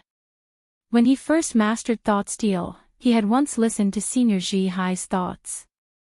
He realized that Senior Ji Hai was a person with a unified mind. When he was cultivating, he would cultivate. When he was eating, he would eat. There were almost no distracting thoughts. Of course, there were times when he thought a lot, such as now. However, due to his strong spiritual cultivation, he could only hear the general idea and lacked the details. Sensing Sher Shan's arrival, Ji Hai retracted his gaze and turned his head. He revealed a smile that was as bright as the sun. "Just now, I suddenly felt a sense of disgust towards myself." "Disgust what?" Sher Shan played along and asked. "I can see through everything, but I still care about fame. I feel ashamed." Ji Hai shook his head and laughed, as though he was talking about someone else. "Since I'm already in it, why not experience it to the fullest?" Sher Shan replied sharply. "Why?" Ji Hai frowned. Disgust. If you don't stand, how can you disgust?" Sir Shan said casually.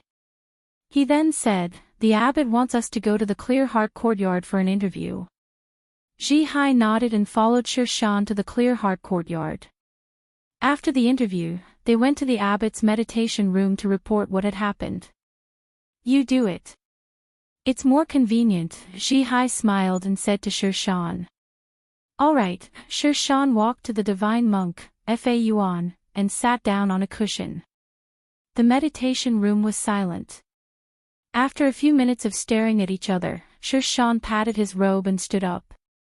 He broke the silence and said to Ji Hai, I'm done reporting. And I was taught a lesson.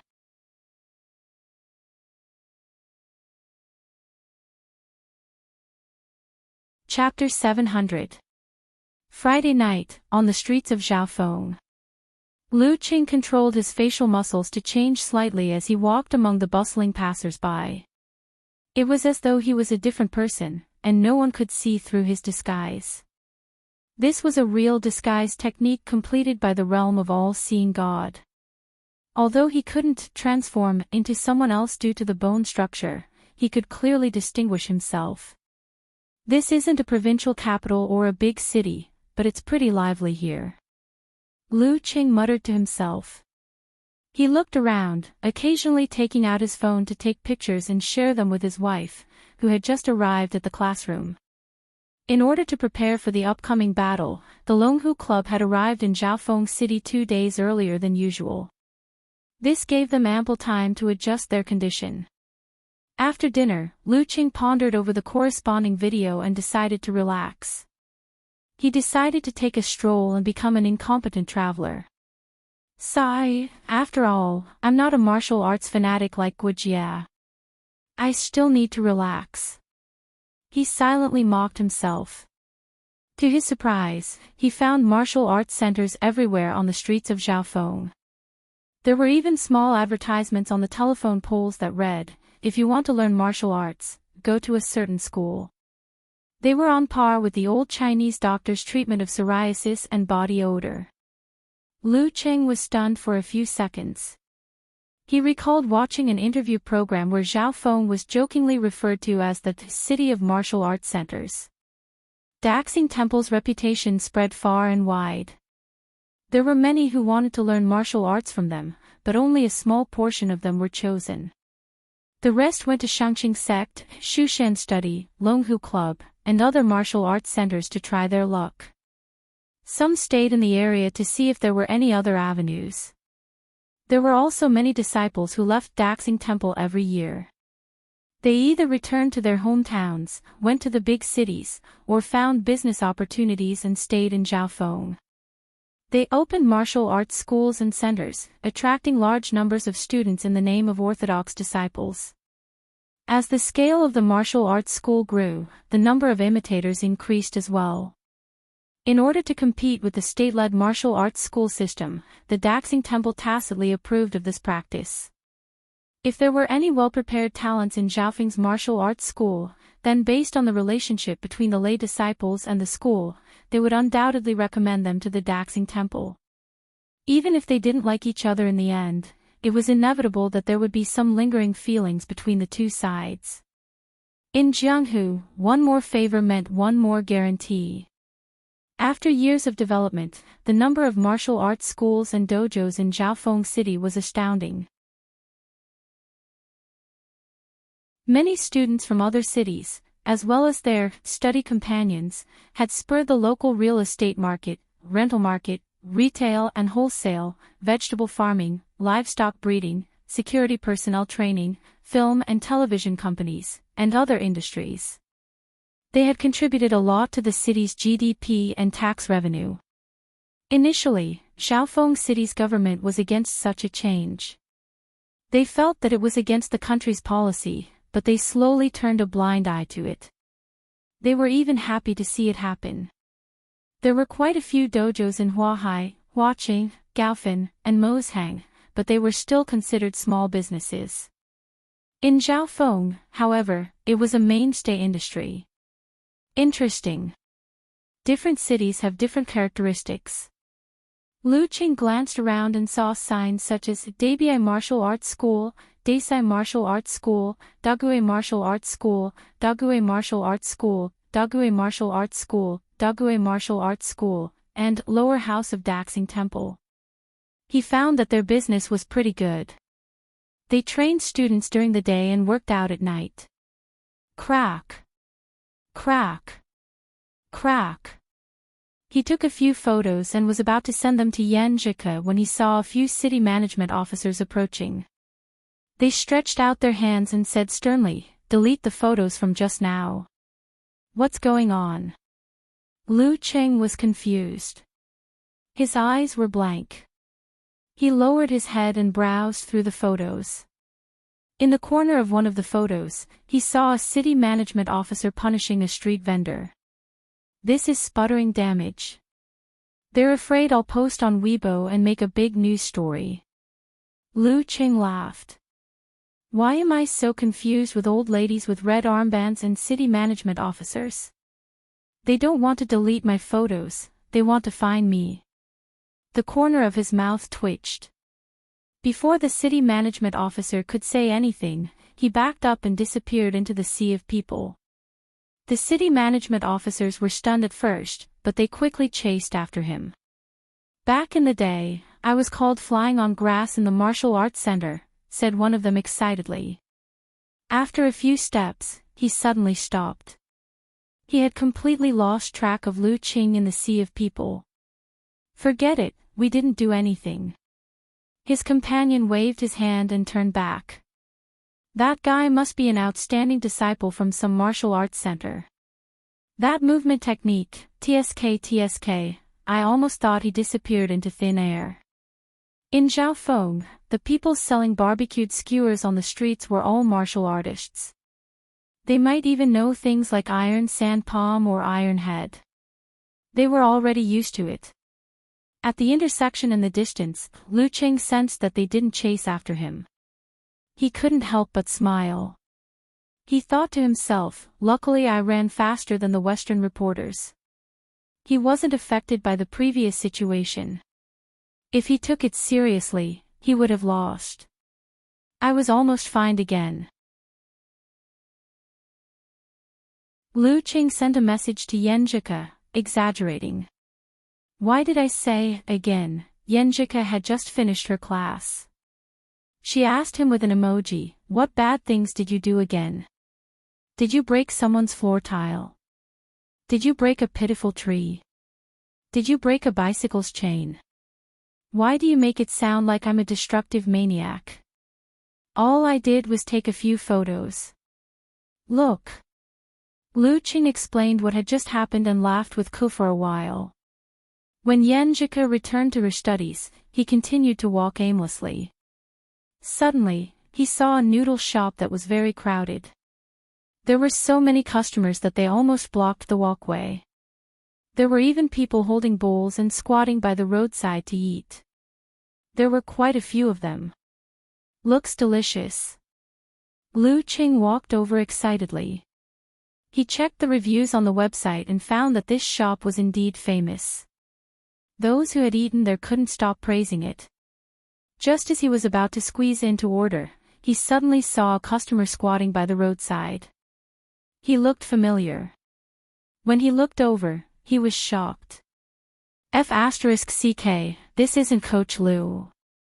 Although he had also distorted his facial muscles and changed his appearance, that serious feeling, that arrogant temperament that was not pleasing to the eyes, was still so distinct and outstanding. He's actually squatting by the roadside to eat noodles. It's hard to imagine that Coach Lu would do something like this. Sensing someone's gaze, Lu Yan turned around abruptly and saw Lu Qing. His face darkened. He turned his head and looked at the big bowl as if to say, "You've got the wrong person. The situation is a little awkward." Lu Cheng's mouth twitched. He followed the line to the cashier and paid first before waiting for his food. When he received the local specialty noodles, he was about to squat beside Lu Yan and pretend that they were the same. However, he realized that Coach Lu was nowhere to be found. All that was left was a pair of chopsticks and a clean bowl waiting for the waiter to take it away. I can almost hear Coach Lu roaring, "Who's the same as you?" Lu Qing laughed self-deprecatingly. He squatted down and looked across while sucking on the noodles. Opposite was a row of shops selling Buddhist items. There were so-called consecrated Buddhist statues, all kinds of prayer beads, Dharma weapons, and Buddhist scriptures. This was also the specialty of Xiaofeng. "The noodles are really good," Lu Qing praised in his heart. "Too bad I didn't meet the living Buddha. Otherwise, I could have taken revenge for the treat last time, Daxing Temple, in a certain meditation room." Shi Shan rubbed his stomach and looked out the window. His mind was already wandering to the various snack stalls. In the end, there was only one reason that stopped him. No money. As one of the higher-ups of Daxing Temple, he responded to the abbot's call to live a simple and honest life. He didn't receive a salary. After all, his basic necessities were taken care of by the temple. As a monk, he had no other needs. This was also the reason why he liked to participate in professional matches and title matches. The prize money was always in his hands. However, he only kept a small portion of the prize money. Otherwise, he wouldn't be so short of money. Sighing, Shi Shan rubbed the "thank you" letter in front of him. It was a gift he received for donating to needy children. "I expect it to last until next month. Who knew that I would be so greedy during the new year?" He shook his head and laughed. He walked out of the room and knocked on Wisdom King Ji Hai's door. He had no qualms about borrowing money. Knock, knock, knock. Ji Hai walked out after the rhythmic knocks. Shi Shan was about to open his mouth when his gaze froze. Ji Hai was holding a similar thank you letter. "What's the matter?" asked Ji Hai. Nothing. Shi Shan chuckled and turned to leave. Go back to sleep, go back to sleep." A hidden meaning in his words. As expected of the reincarnated living Buddha, Ji Hai looked at Shi Shan's back with a serious expression, pondering the deep meaning of Zen. On Sunday afternoon, the Longhu Club members stepped onto the stone steps leading to Daxing Temple.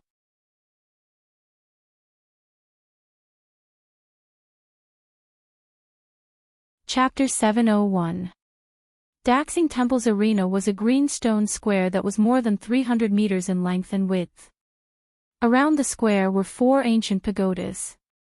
Some were made of wood, while others were made of stone. All of them exuded a peaceful, compassionate, and peaceful aura. They converged at the center and glowed brightly. It was as if the Buddhist kingdom had descended. It even calmed the hearts and minds of the spectators on the pagodas further away. One could imagine how much of an impact a martial artist's heart and mind would be when they stepped into this area. This was the home field advantage of Daxing Temple. Halfway up each of the 4 pagodas, there was a monk in a red kasaya sitting cross-legged on the glazed tiles. Some were old, some were middle-aged, some looked like withered trees, some had rosy cheeks, some were holding demon-subduing rings, and some were carrying long black whips. They were all eminent monks of Daxing Temple's Bodhi Yard. They were here to prevent the aftermath of battle or derailed fireballs from damaging the pagodas. Inside the pagodas were relics of past masters. Because of this, Daxing Temple didn't have to worry about the home field. No matter how damaged the green stone square was, it was still within the scope of repair. Fighting in such a place feels disrespectful to the remains of the ancestors. What is Daxing Temple thinking? Lu Qing stood by the window of the Zen hall that was used as the away team's changing room. He looked at the pure land of the Buddhist kingdom. Ning Zidong's hair was tied up, revealing her slender neck without any wrinkles. She chuckled. Everything is empty. How can you be a monk if you care about this? Besides, isn't it a tradition for monks to borrow the relics of their ancestors? That's true. Lu Qing retracted his gaze and took out his phone. Looks like I'm just a layman. I'm not that enlightened. At this moment, in the simple home team's changing room, the receptionist monk, Xi Jing, knocked on the door and entered. He put his palms together and bowed. Abbot, the supervisor is rushing for the list of fighters. Due to the drone filming along the way, the haggard Fuyuan didn't wear his paper tags to maintain his image as a divine monk. However, this didn't affect his communication with others. Sher Shan smiled and sat cross-legged across from him. They were less than 5 meters apart. After another round of staring at each other in silence, Sher Shan stood up and said, "That's right. Let's leave it to fate today. Leave it to fate. There's a deep meaning behind this." Wisdom King, Ji Hai, pondered seriously. He had another nickname on the internet, Elder Tang, which meant that he was handsome and dumb like Tang Sanzang. He was deeply loved by fairies, and they couldn't wait to swallow him. Sher Shan glanced at him and sighed helplessly. "Sigh, it seems like I'm the only normal physical invulnerability expert in Daxing Temple." He opened it and saw the 2 words, Fa Yuan. He quickly chanted the name of Buddha in a low voice. With that, Daxing Temple's order of appearance was decided. Divine Monk Fa Yuan, Supreme Class Ji Hai, and Living Buddha Sher Shan. Ji Hai currently had the title of Supreme Class, so he could use it when he submitted the name list. The substitutes were Fire Dragon Wang Xiaoshuang and the others. In the away team's changing room, Lu Yen finished changing. He looked around and said, "It's undeniable that without Optimus Prime and Dragon King, our strength is slightly weaker than Daxing Temple's. Since we're going to be the weak against the strong, we have to act as if we're the weak against the strong." His words sounded like a rational analysis, but at the same time, he was trying to provoke Lu Qing. Without waiting for him to speak, he stared into Lu Cheng's eyes and said, "If you're going to be the weak against the strong, how would you fight?" Lu Qing deliberated for a dozen seconds and said, "If you don't know your opponent well enough, you'll definitely roam around the battle. You'll exhaust your opponent while observing and waiting. Once there's an opportunity, you'll grab hold of it and try for a combo. If that doesn't work, you'll quickly widen the distance and repeat the process. That's basically the theory. Now, let's apply it to the overall situation." Lu Yen nodded slightly. The 3 physical invulnerability experts of Daxing Temple aren't that different from each other. Any order of appearance is possible. We'll use the fact that we don't know our opponent well enough to start with a roaming battle. We'll exhaust as many as we can. Empress Luo, you'll be in charge of this. "No problem," replied Ning Zidong with a smile. "After the roaming battle, we'll seize the opportunity to burst out. I'm not as good as you in this aspect." Lu Yan looked at Lu Qing and admitted frankly. "As for the final response to different situations, I've been around for 20 to 30 years. I'm more experienced than you." "Coach, are you trying to say that you're old but strong?" Lu Qing laughed in his heart and made a sarcastic remark. On the surface, he nodded solemnly. "All right." After the arrangements were made and the name list was handed in, there were still 20 minutes before the start of the match. They were either exercising, recuperating, or seeking support from afar. Lu Qing put away his phone with a satisfied look. Just as he was about to close his eyes and rest, he heard Guijia whisper, "If you were to fight against Divine Monk Fa Yuan, Supreme Class Ji Hai, and Living Buddha Sher Shan, what would you do during the conversation time? What's the difference between them?" When did the martial arts fanatic become so talkative? Lu Qing turned his head in surprise and saw Guijia looking out of the window. Her mind was in a whirl. She seemed to be imagining how she would fight against Fa Yuan, Ji Hai, and Sher Shan because she couldn't go on stage. Lu Qing pondered for a moment before replying, "I've never fought Divine Monk Fa Yuan and Wisdom King before, so I don't know much about them. If I were to meet living Buddha, during the conversation time, I'd call out the names of dishes like steamed lamb, steamed bear's paw, steamed deer tail, roasted duck, roasted chicken, roasted goose. That guy was obviously a foodie. He used to be a meat eater, but now he was forced to be a vegetarian. Calling out the names of dishes would hit him right where it hurt.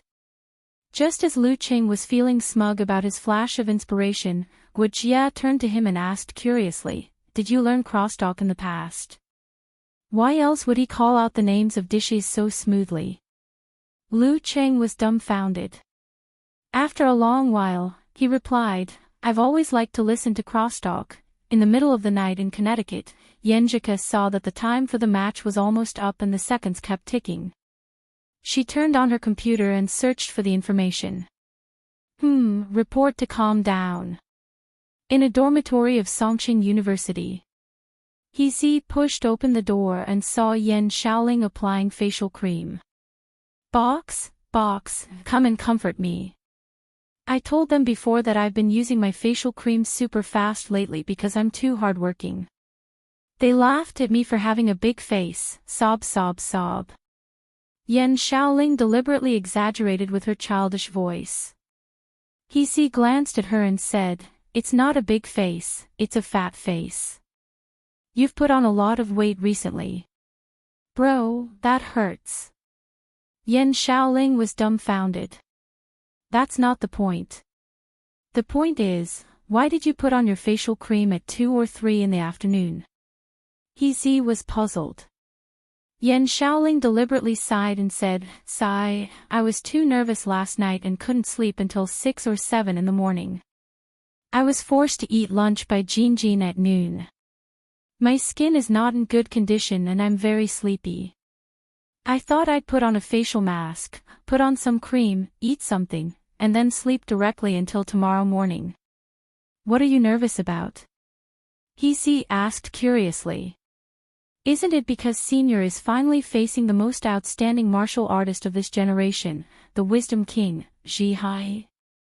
I can't help but feel a little nervous." Yan Shaoling suddenly jumped up and said, the competition in the afternoon. I forgot about the competition in the afternoon. I forgot about it in my sleep." He sighed helplessly and muttered to herself as she watched her hurriedly look for a computer and search for a live streaming website, knocking over books and bumping her head from time to time. She was in so much pain that tears welled up in her eyes. "I forgot about it too. One is marked by the company one keeps." At 3:10 in the afternoon, the shadow of the pagoda on the limestone square began to elongate and was covered in a layer of gold. The referee walked to the center and waved to the changing rooms on both sides to signal the start of the competition. "It's Divine Monk Fa Yuan." Ning Zitong glanced at the name list and pushed open the door with a smile. "Why does Sister Ning look so happy and excited?" Lu Qing muttered to himself. Beside him, Lu Yan's mouth twitched slightly as he explained, "This is her hobby. This is one of her hobbies. She always tries to break Divine Monk Fa Yuan's vow of silence during conversation." "Why does she sound like a little girl?" Lu Qing found it funny. But then again, after he mastered thought steal, Divine Monk Fa Yuan's silent meditation should have been perfected as well. Did something go wrong?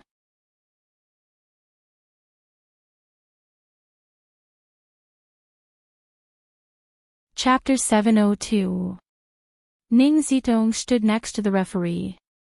She looked at the divine monk, Fu Yuan, who was wearing a red kasaya, walking toward her slowly. She was feeling nostalgic and amused. Duels like this always reminded her of the time when she had just reached physical invulnerability. Back then, Fu Yuan wasn't the abbot of Daxing Temple yet, but he had been practicing silent meditation for many years. She still had the mentality of a young girl and tried to provoke him to speak. Just as she was about to succeed, the referee announced the start of the duel, leaving her with regrets. Thus, the first attempt, the second attempt, the third attempt. Time passed just like that, hastening one's aging. Unknowingly, the girl with a radiant face and peerless beauty was already middle-aged, and she was speeding along the road of 50 years. Perhaps only this hobby that she had persisted for so many years could allow her to temporarily regain that feeling of a young girl, even if she had always failed and never succeeded. I'm not trying to provoke him to speak, I'm talking about my youth. Ning Zidong sighed to herself. She saw the haggard Fei Yuan stop at the designated spot, about 30 meters away from her. At such a distance, she wasn't afraid that he could hear her thoughts through telepathy. According to the experience of many seniors and fellow practitioners, it could be determined that the effective range of telepathy wouldn't exceed a radius of 10 meters, or even smaller. At this moment, the referee approved the time, raised his right hand, and announced, "Duel time begins." Ning Zidong looked like she had been waiting for a long time. She couldn't wait and said, "Master Abbot, long time no see." As soon as she said this, the surrounding audience and onlookers in front of the screen started to mock her. Not to mention the previous duel between Longhu Club and Daxing Temple, or the recent title match, you met divine monk Fei Yuan at the celebratory banquet of the previous top professional league competition. It hasn't even been 2 months. Are you saying this on purpose to get divine monk Fei Yuan to refute you? We won't fall for such tricks. Fei Yuan lowered his head. His divine light was restrained, and his expression was wooden. He only nodded his head slightly. Ning Zidong didn't care and continued, "Grandmaster Abbot, I have a doubt that has been in my heart for a while. I hope you can give me some pointers. I've been thinking about it. Buddhists practice silent meditation in order to reduce verbal karma and karma. If a divine monk who practices silent meditation happens to know a secret, and if he quickly tells it to the world, thousands of lives can be saved, would he choose to open his mouth or not?" She knew that Buddhists who were good at thinking would definitely have considered this. Mahayana had its own answer, and Hinayana had its own logic. It was not difficult for the abbot in front of her. However, similar questions could be easily used by others, especially now that they were in a live broadcast. If Fei Yuan did not answer, it would easily affect the reputation of Daxing Temple and himself. After that, even if there were Buddhist laymen who answered the questions on the internet, it would inevitably lead to a war of words. This was the characteristic of the current information society. Fei Yuan turned a deaf ear to him and maintained his previous posture, as if he was a tree that had lost its life. As expected of an eminent monk who practices silent meditation. He can really keep his composure. Ning Zidong thought for a moment and smiled. If you don't want to answer, then forget it. I know you must be struggling in your heart. She deliberately discredited Fei Yuan, but he still didn't answer. Even his breathing rhythm and the depth of his gaze didn't change. After a few more words of discredit, Ning Zidong respected her status and didn't pursue the matter further. She smiled sweetly and said, "I heard that after mastering thought steal, Grandmaster's silent meditation is considered complete. Why are you still not speaking? Did something go wrong in the middle? Did you break some commandment? Did you accidentally open your mouth and postpone it?" Fei Yuan didn't move an inch in the face of such malicious speculation. There was no change in his emotions at all. Ning Zidong, who had tried a few methods to no avail, saw that time was running out and gave up. She collected her emotions and adjusted her state of mind. At this moment, she saw Fei Yuan's eyes move.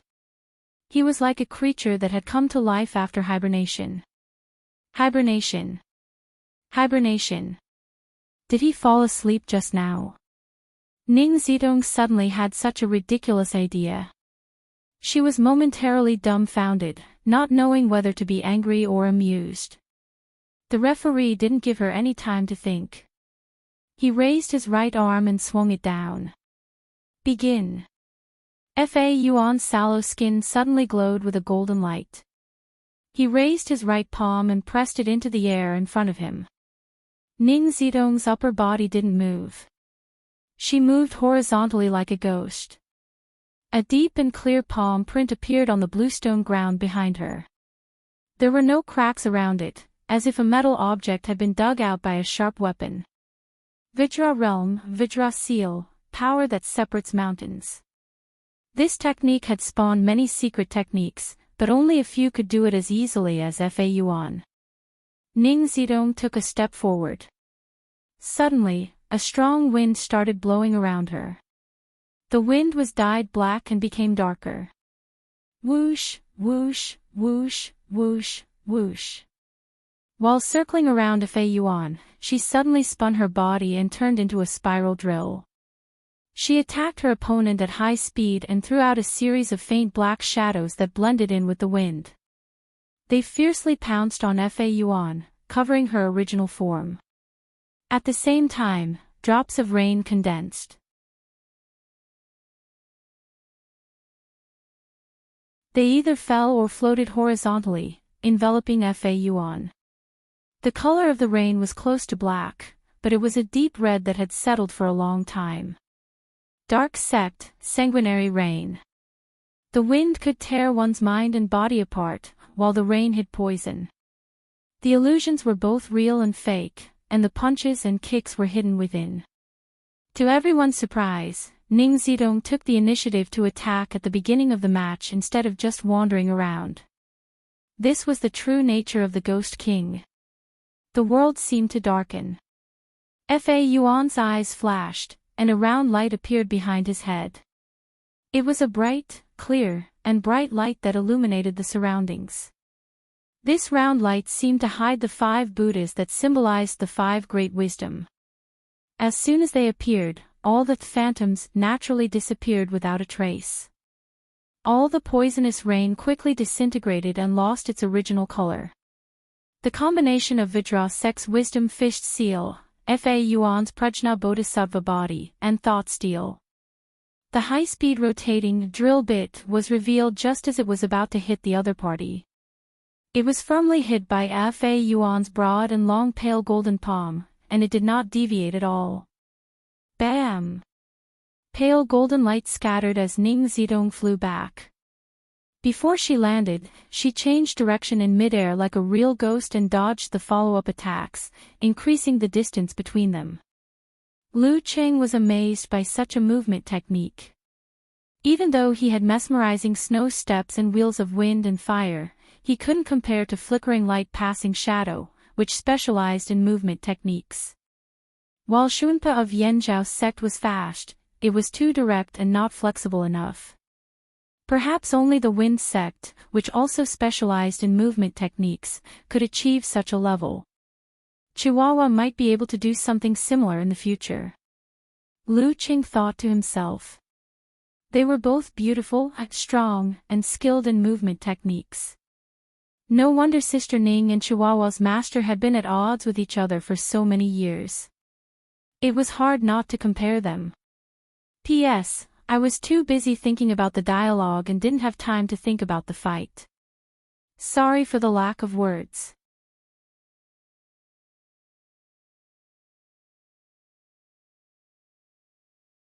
Chapter 703. Seeing Ning Zidong retreat with flickering light and shadow, Fa Yuan didn't give up. He waited in place. With a wave of his red kasaya sleeve, he took a step in the general direction. Bam! Bam! Bam! With every step he took, the air beneath his feet would condense into lotuses that reflected a glazed light. They seemed to be supporting and bouncing at the same time, allowing Fa Yuan to complete the movement that exceeded shrinking ground with ease. He quickly closed in on Phantom King Ning Zidong. Vajra sect, lotus seal, lotus steps. Seeing this, Lu Qing found it funny in the changing room. According to Dragon King, these guys only knew how to show off. Why did they have to make the condensed air take the form of lotuses? The most basic iron plate shape was enough. The effect was almost the same. Using more energy and mind to sculpt a lotus was a pure waste. Lu Qing still remembered Empress Luo being stunned for a while after hearing Dragon King's comments. Her mouth twitched. I won't argue with a barbarian, whoosh whoosh whoosh. Fei Yuan was fast, but Ning Zidong was fast. Her movements were smooth, agile, and strange, like a shadow moving at high speed. Although the distance between them was sometimes close and sometimes far, most of the time it depended on whether Empress Luo would attempt to attack. After failing to catch up, Fei Yuan stopped and stood calmly in place. He wasn't anxious at all, just like when he was practicing silent meditation. The round light behind his head that hid the 5 Buddha phantoms retracted into his body and appeared in his left and right irises. It dyed the color of his eyes with a glazed luster, clearly reflecting everything he saw and obtained. If one were to observe carefully, they would be shocked to find that Fei Yuan's eyes reflected not only what he saw but also what was behind him and above him. There were no blind spots. Vajra sect, wisdom seal. What you feel is what you see. The Buddha's aura that appeared from the combination of wisdom fish seal, prajna bodhisattva body, and thought steel was a huge burden even for a divine monk at Fei Yuan's level. He couldn't maintain it for 10 seconds at most, and then he had to rest for a while before he could use it again. Thump thump thump. Amidst the illusory footsteps, Ning Zidong suddenly closed in, as if she was about to attack. Her gaze was restrained, without any ripples.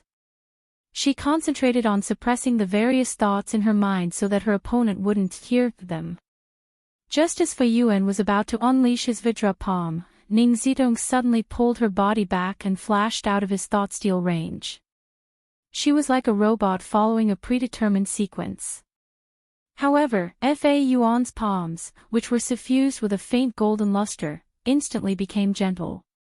He flicked his 10 fingers together, and like a lotus flower blooming, he shot out 10 brilliant and pure-colored glass divine lights.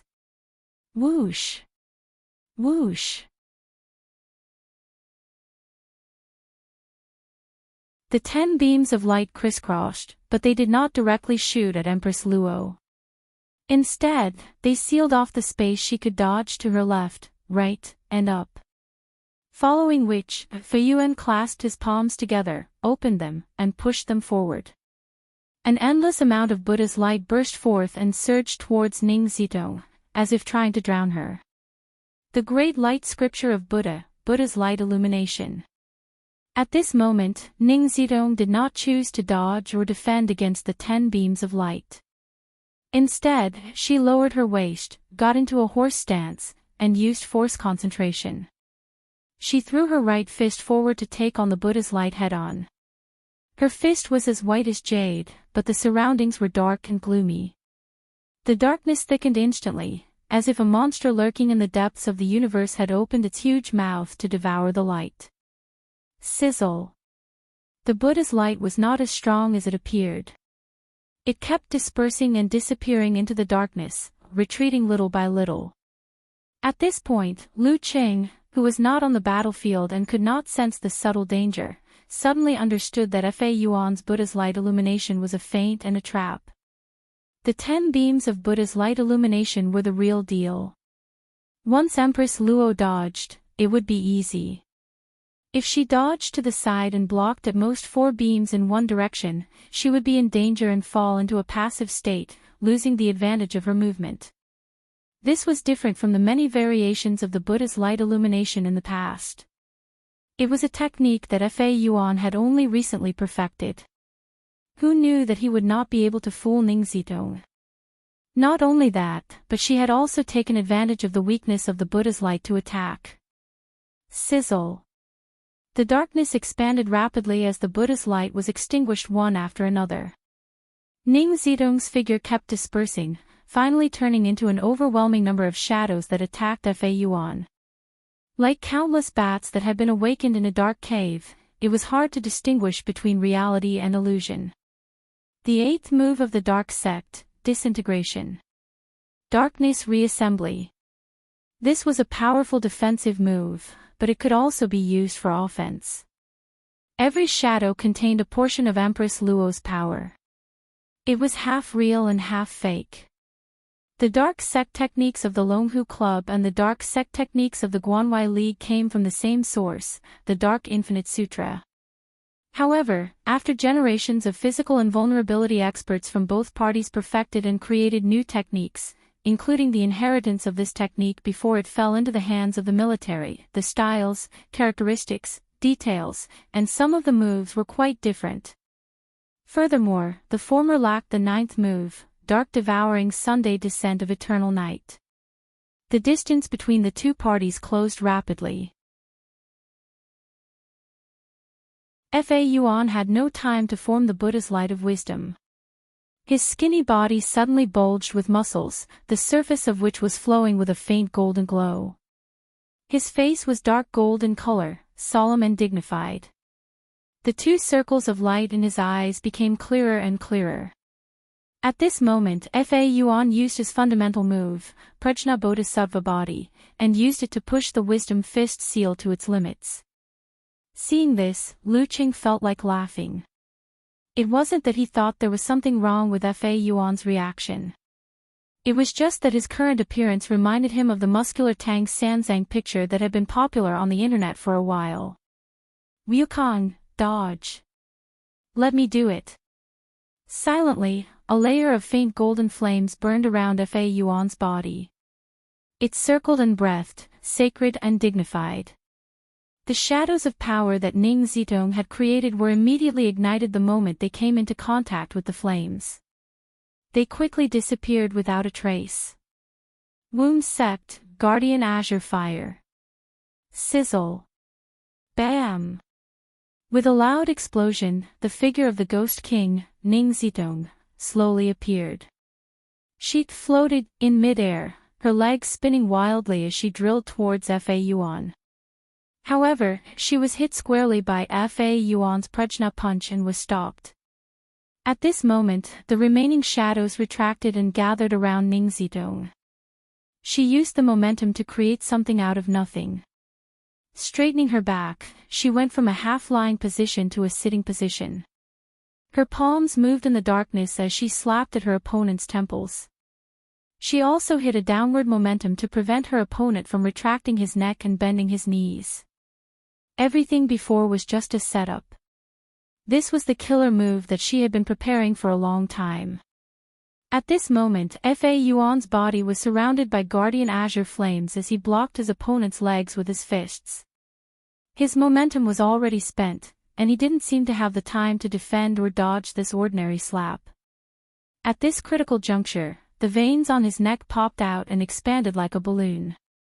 He looked like a faint golden python that had swallowed a huge prey. Bam! He lowered his head, swung his neck, and exerted all his strength. He didn't dodge or block, only attack. Clang! The sound of metal clashing echoed. Fa Yuan used the crown of his head to hit Ning Zitong's right palm. He knocked her back, causing the slap on his left to miss. His scarred head was a faint golden color, but it was actually dark and iron-like. Daxing's secret art, Iron Head Technique. This was a common technique that Fa Yuan had casually practiced in the past. He didn't expect it to have such an effect now. Of course, without the force of the python swallow, the Iron Head Technique alone wouldn't be able to block the Ghost King's slap. Even so, when the color faded, there was still a beautiful handprint on the side of Fa Yuan's head. There was a dark precipitate inside, like green but not green, and contained poison. Bam! Fa Yuan stepped on the lotus and took the initiative to distance himself. His eyes were a little dizzy. Ning Zitong's attack didn't land. She immediately calmed down and started to fight again. Both parties went back and forth for nearly half an hour. The square was filled with marks, and darkness and Buddha's light alternated. This was the situation that Ning Zitong was best at. She slowly but surely wore down Fa Yuan. However, under the mental influence of the relics in the pagoda, her every move was more strenuous than usual. Fa Yuan, on the other hand, could silently use the simplified swastika formula to recover part of his condition. The scales of victory started to tilt in his favor. Just as it was about to be too late, Ning Zitong, who was moving in the distance, suddenly smiled. She formed a seal with her hands and said in a low voice, "Wholeness." Lu Cheng's 9 words formula was collected together with the military. They complemented each other. Since Ning Zidong had accumulated so many merits, it was only natural that she would choose some secret techniques to practice. Once she used the wholeness formula, Ning Zidong immediately felt invigorated. She didn't look tired at all. This time, she didn't move around. Instead, she closed in on Fa Yuan and launched a series of attacks. Bam! Bam! Bam! Bam! Bam! Bam! Bam! After repeated collisions, Fa Yuan's dark sect force, which had been accumulating in his body for a long time, gradually increased. It made it difficult for him to exert his strength, making it hard for him to breathe. Bam! Seizing this opportunity, Ning Zidong turned and appeared behind Fa Yuan like a ghost. Her palm hovered behind Fa Yuan's head. While Fa Yuan was dizzy, he heard the other party's clear and mature voice transmission. "Big monk, you've lost." Ning Zidong seemed to have returned to the past. She didn't call him old monk, but big monk. At this moment, the referee raised his right hand and announced the result. Ning Zidong wins the first round. Just as he finished speaking, Wisdom King, Ji Hai, who was in the home team's changing room, stood up and walked out. The core of Daxing Temple's forbidden territory was the Vairocana body. Fa Yuan practiced the righteous body, the Prajna Bodhisattva body. Ji Hai practiced the Vairocana body of the Vairocana body, the body of the demon-vanquishing body, and the unmovable body of the Wisdom King.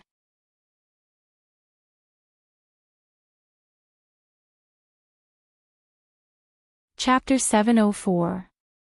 The Akalanatha was known as the King of Wisdom Kings. It was adept at subduing demons and devils. It was also known as the Vairocana's enraged form. A martial art named after it was no small matter. It had the weakening effect of indestructible Vajra, cultivated force, and gathered Buddha's aura. It had no obvious shortcomings. It was so powerful that only a handful of people could master it. Throughout the history of Daxing Temple, only a handful of people had mastered the Akalanatha. Ji Hai, the Wisdom King, was one of them. Ji Hai didn't wear a red kasaya. Instead, he wore a loose yellow monk's robe. Handsome and radiant, he walked step by step to the center of the arena. Many in the audience cheered and declared that they would lick the screen. When he met Abbot Fa Yuan along the way, he calmly put his palms together and bowed in respect, maintaining his tranquility. Fa Yuan returned to his withered state. He silently returned the bow and nodded slightly. At this moment, Lu Qing was recalling the match just now. He said thoughtfully, Sister Ning had already thought of what to do before she entered the range of thought steel. She turned her thoughts into instincts to avoid being eavesdropped on. Lu Yan turned to look at him and said with a straight face, "That's what they mean by the hand being faster than the brain. Coach, you have to be cultured. According to the novels I've read, that's called lawless." "No, it's called thoughtlessness." Lu Qing complained to himself. "Ugh, if Coach knew thought steel, he would have killed me sooner or later, but, sigh, if the opponent was the talker, I could have said those words without holding back. We could have dissed each other and entertained each other." For a moment, Lu Qing missed little Ming. At this moment, the Wisdom King, Ji Hai, was already standing in his designated position. The referee announced the start of the second match. Lu Yan and the rest shifted their gazes back to the arena.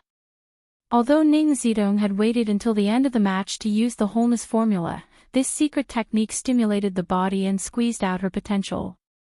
It came quickly, but it also drained quickly. The last few rounds of bloody attacks had taken quite a toll on her. Coupled with the injuries accumulated from the bitter battle and the suppression from the surrounding pagodas, she was less than half of her peak condition. Therefore, she didn't try to start the match like she did with Fei Yuan. Instead, she used her movement techniques and entered the familiar and adept phase of guerrilla warfare. In the previous match, she was able to fight Fei Yuan for more than half an hour. Firstly, the endurance of a physical invulnerability expert was much higher than that of an inhuman. Secondly, most of the time, she was guerrilla warfare and didn't engage in close-quarters combat. Hence, she didn't expend much of her energy. Also, to Empress Luo, as long as she didn't run or turn. As she was mostly in guerrilla warfare and didn't clash and she didn't have much energy consumption. The subsequent development of the battle gave the audience the illusion that it was still Empress Luo fighting the abbot. This was because Wisdom King, Ji Hai, was also firmly defending. He wasn't arrogant or rash, and he was focused as one. He would deal with whatever came his way. If they didn't come, he would just stay where he was and watch. Of course, Ji Hai wasn't purely passive. At times, he would gather the Buddha's aura and shoot out laser-like rays. At other times, he would hold a glazed ball of light in his palm and shoot it out horizontally. His timing was always perfect. It was as if he had a natural ability to judge changes. The speed of the sun's shooting ray was absolutely terrifying. There were a few times when Ning Zidong was forced to dodge and almost hit. As such, she was gradually approaching the end of her tether. She had reached the warning line where she could go all out. Between failing miserably or giving it a try, Ghost King Ning Zidong chose the latter. Without making a sound, she made a high-speed turn and closed in on her opponent from an unbelievable angle. The surrounding sky quickly darkened, as if a cluster of black curtains had descended, creating a scene where there was no starlight, no moon, and a violent wind. It was a terrifying scene. In such an environment, Ning Zidong's speed increased again. Her force was also stimulated. Dark Sect 7th Style, Dark Moon High Wind. Dark Moon High Wind Night, the time for murder and arson. This was a unique skill that increased one's strength and weakened one's enemy. In gaming terms, it was a buff to oneself and a debuff to the enemy. Bam, bam, bam. Wisdom King Ji Hai welcomed a direct confrontation. His body glowed with a pure gold color as he resisted the corrosion of the environment. Using his Vajra fist, he continuously knocked back his opponent. He was as steady as a mountain and as steady as the ground. After an intense battle, Ning Zidong was completely drained. She was sent flying by the Vajra seal that could split mountains and break rivers. She fell back and almost lost her balance. Ji Hai didn't chase after her. Instead, he retracted his fist and looked over calmly. Ning Zidong swung her arm and shook her head at the referee. Round 2, Ji Hai of Supreme Class wins. The referee announced the result and shouted out Ji Hai's current title. A Super Class Expert above the First Class. Even though Empress Luo had already fought a fierce battle, Ji Hai was able to defeat her so easily. This was enough to show Ji Hai's strength. He truly stood in the ranks of title contenders like Dong Baxian and Lu Yongyuan, and he wasn't even 28 years old yet. After saluting, Ning Zidong turned and left. The tatters on her martial arts suit and the blood-stained wounds didn't diminish her elegance. Instead, they gave her a charm that set her apart from other girls. Lu Qing had already stood up. After taking a deep breath, he pushed open the door to the changing room and walked over to Empress Luo. When they met, he gave her a thumbs up as a sign of respect. You don't have to praise me so exaggeratedly, Ning Zidong said in annoyance. Even though she said that, she couldn't stop the smile on her face. It was beautiful and charming. If I really believed your polite words, it would be a waste of little fairy's guidance over the past few years. Lu Qing chuckled to himself as he looked at the center of the limestone square. Wisdom King Ji Hai stood there. His features were handsome, his face was powdered, and his lips were rosy. However, he didn't look feminine at all. Other than his bald head, he didn't have any flaws in his appearance. A handsome man would still look handsome even if he shaved his head. Lu Qing chuckled helplessly. Shaking his head, he gathered his thoughts and stepped into the limestone square. The moment he stepped in, he immediately felt his desire to fight and the trembling of his body calm down. His surroundings were quiet and peaceful, as though there shouldn't be any conflicts. Just like the effects of the confrontation formula. Lu Qing narrowed his eyes and felt the influence of the many sariras in the pagodas around him. He had to constantly divert a portion of his attention to fight against them. As these thoughts flashed through his mind, Lu Qing calmly walked to the designated spot. Using this opportunity, he easily entered the visualization state. Stroke by stroke, he outlined the ancient seal text. Fighting. Once the word was formed, his qi and blood surged. His willpower was so condensed that it shot into the sky. A sense of heroism that would never admit defeat or compromise surged through him. Opposite him was the Wisdom King, the most powerful heavenly son of the present age. Opposite him was a true top-notch expert who had defeated Warrior Sage and Dragon King. Opposite him was the benchmark that others used to measure him, the target that he set for himself.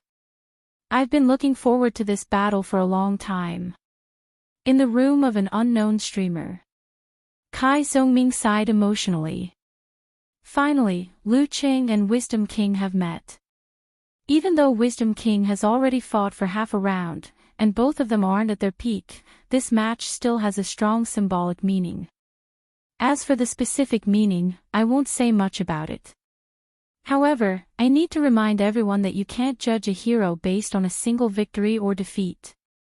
This isn't ancient times, where the Dragon King and Warrior Sage lost before. Who hasn't lost before? No matter who loses later, don't be in a hurry to make a judgment. The result is important, but it isn't the only thing. The actual situation is what is reflected in the details of the match.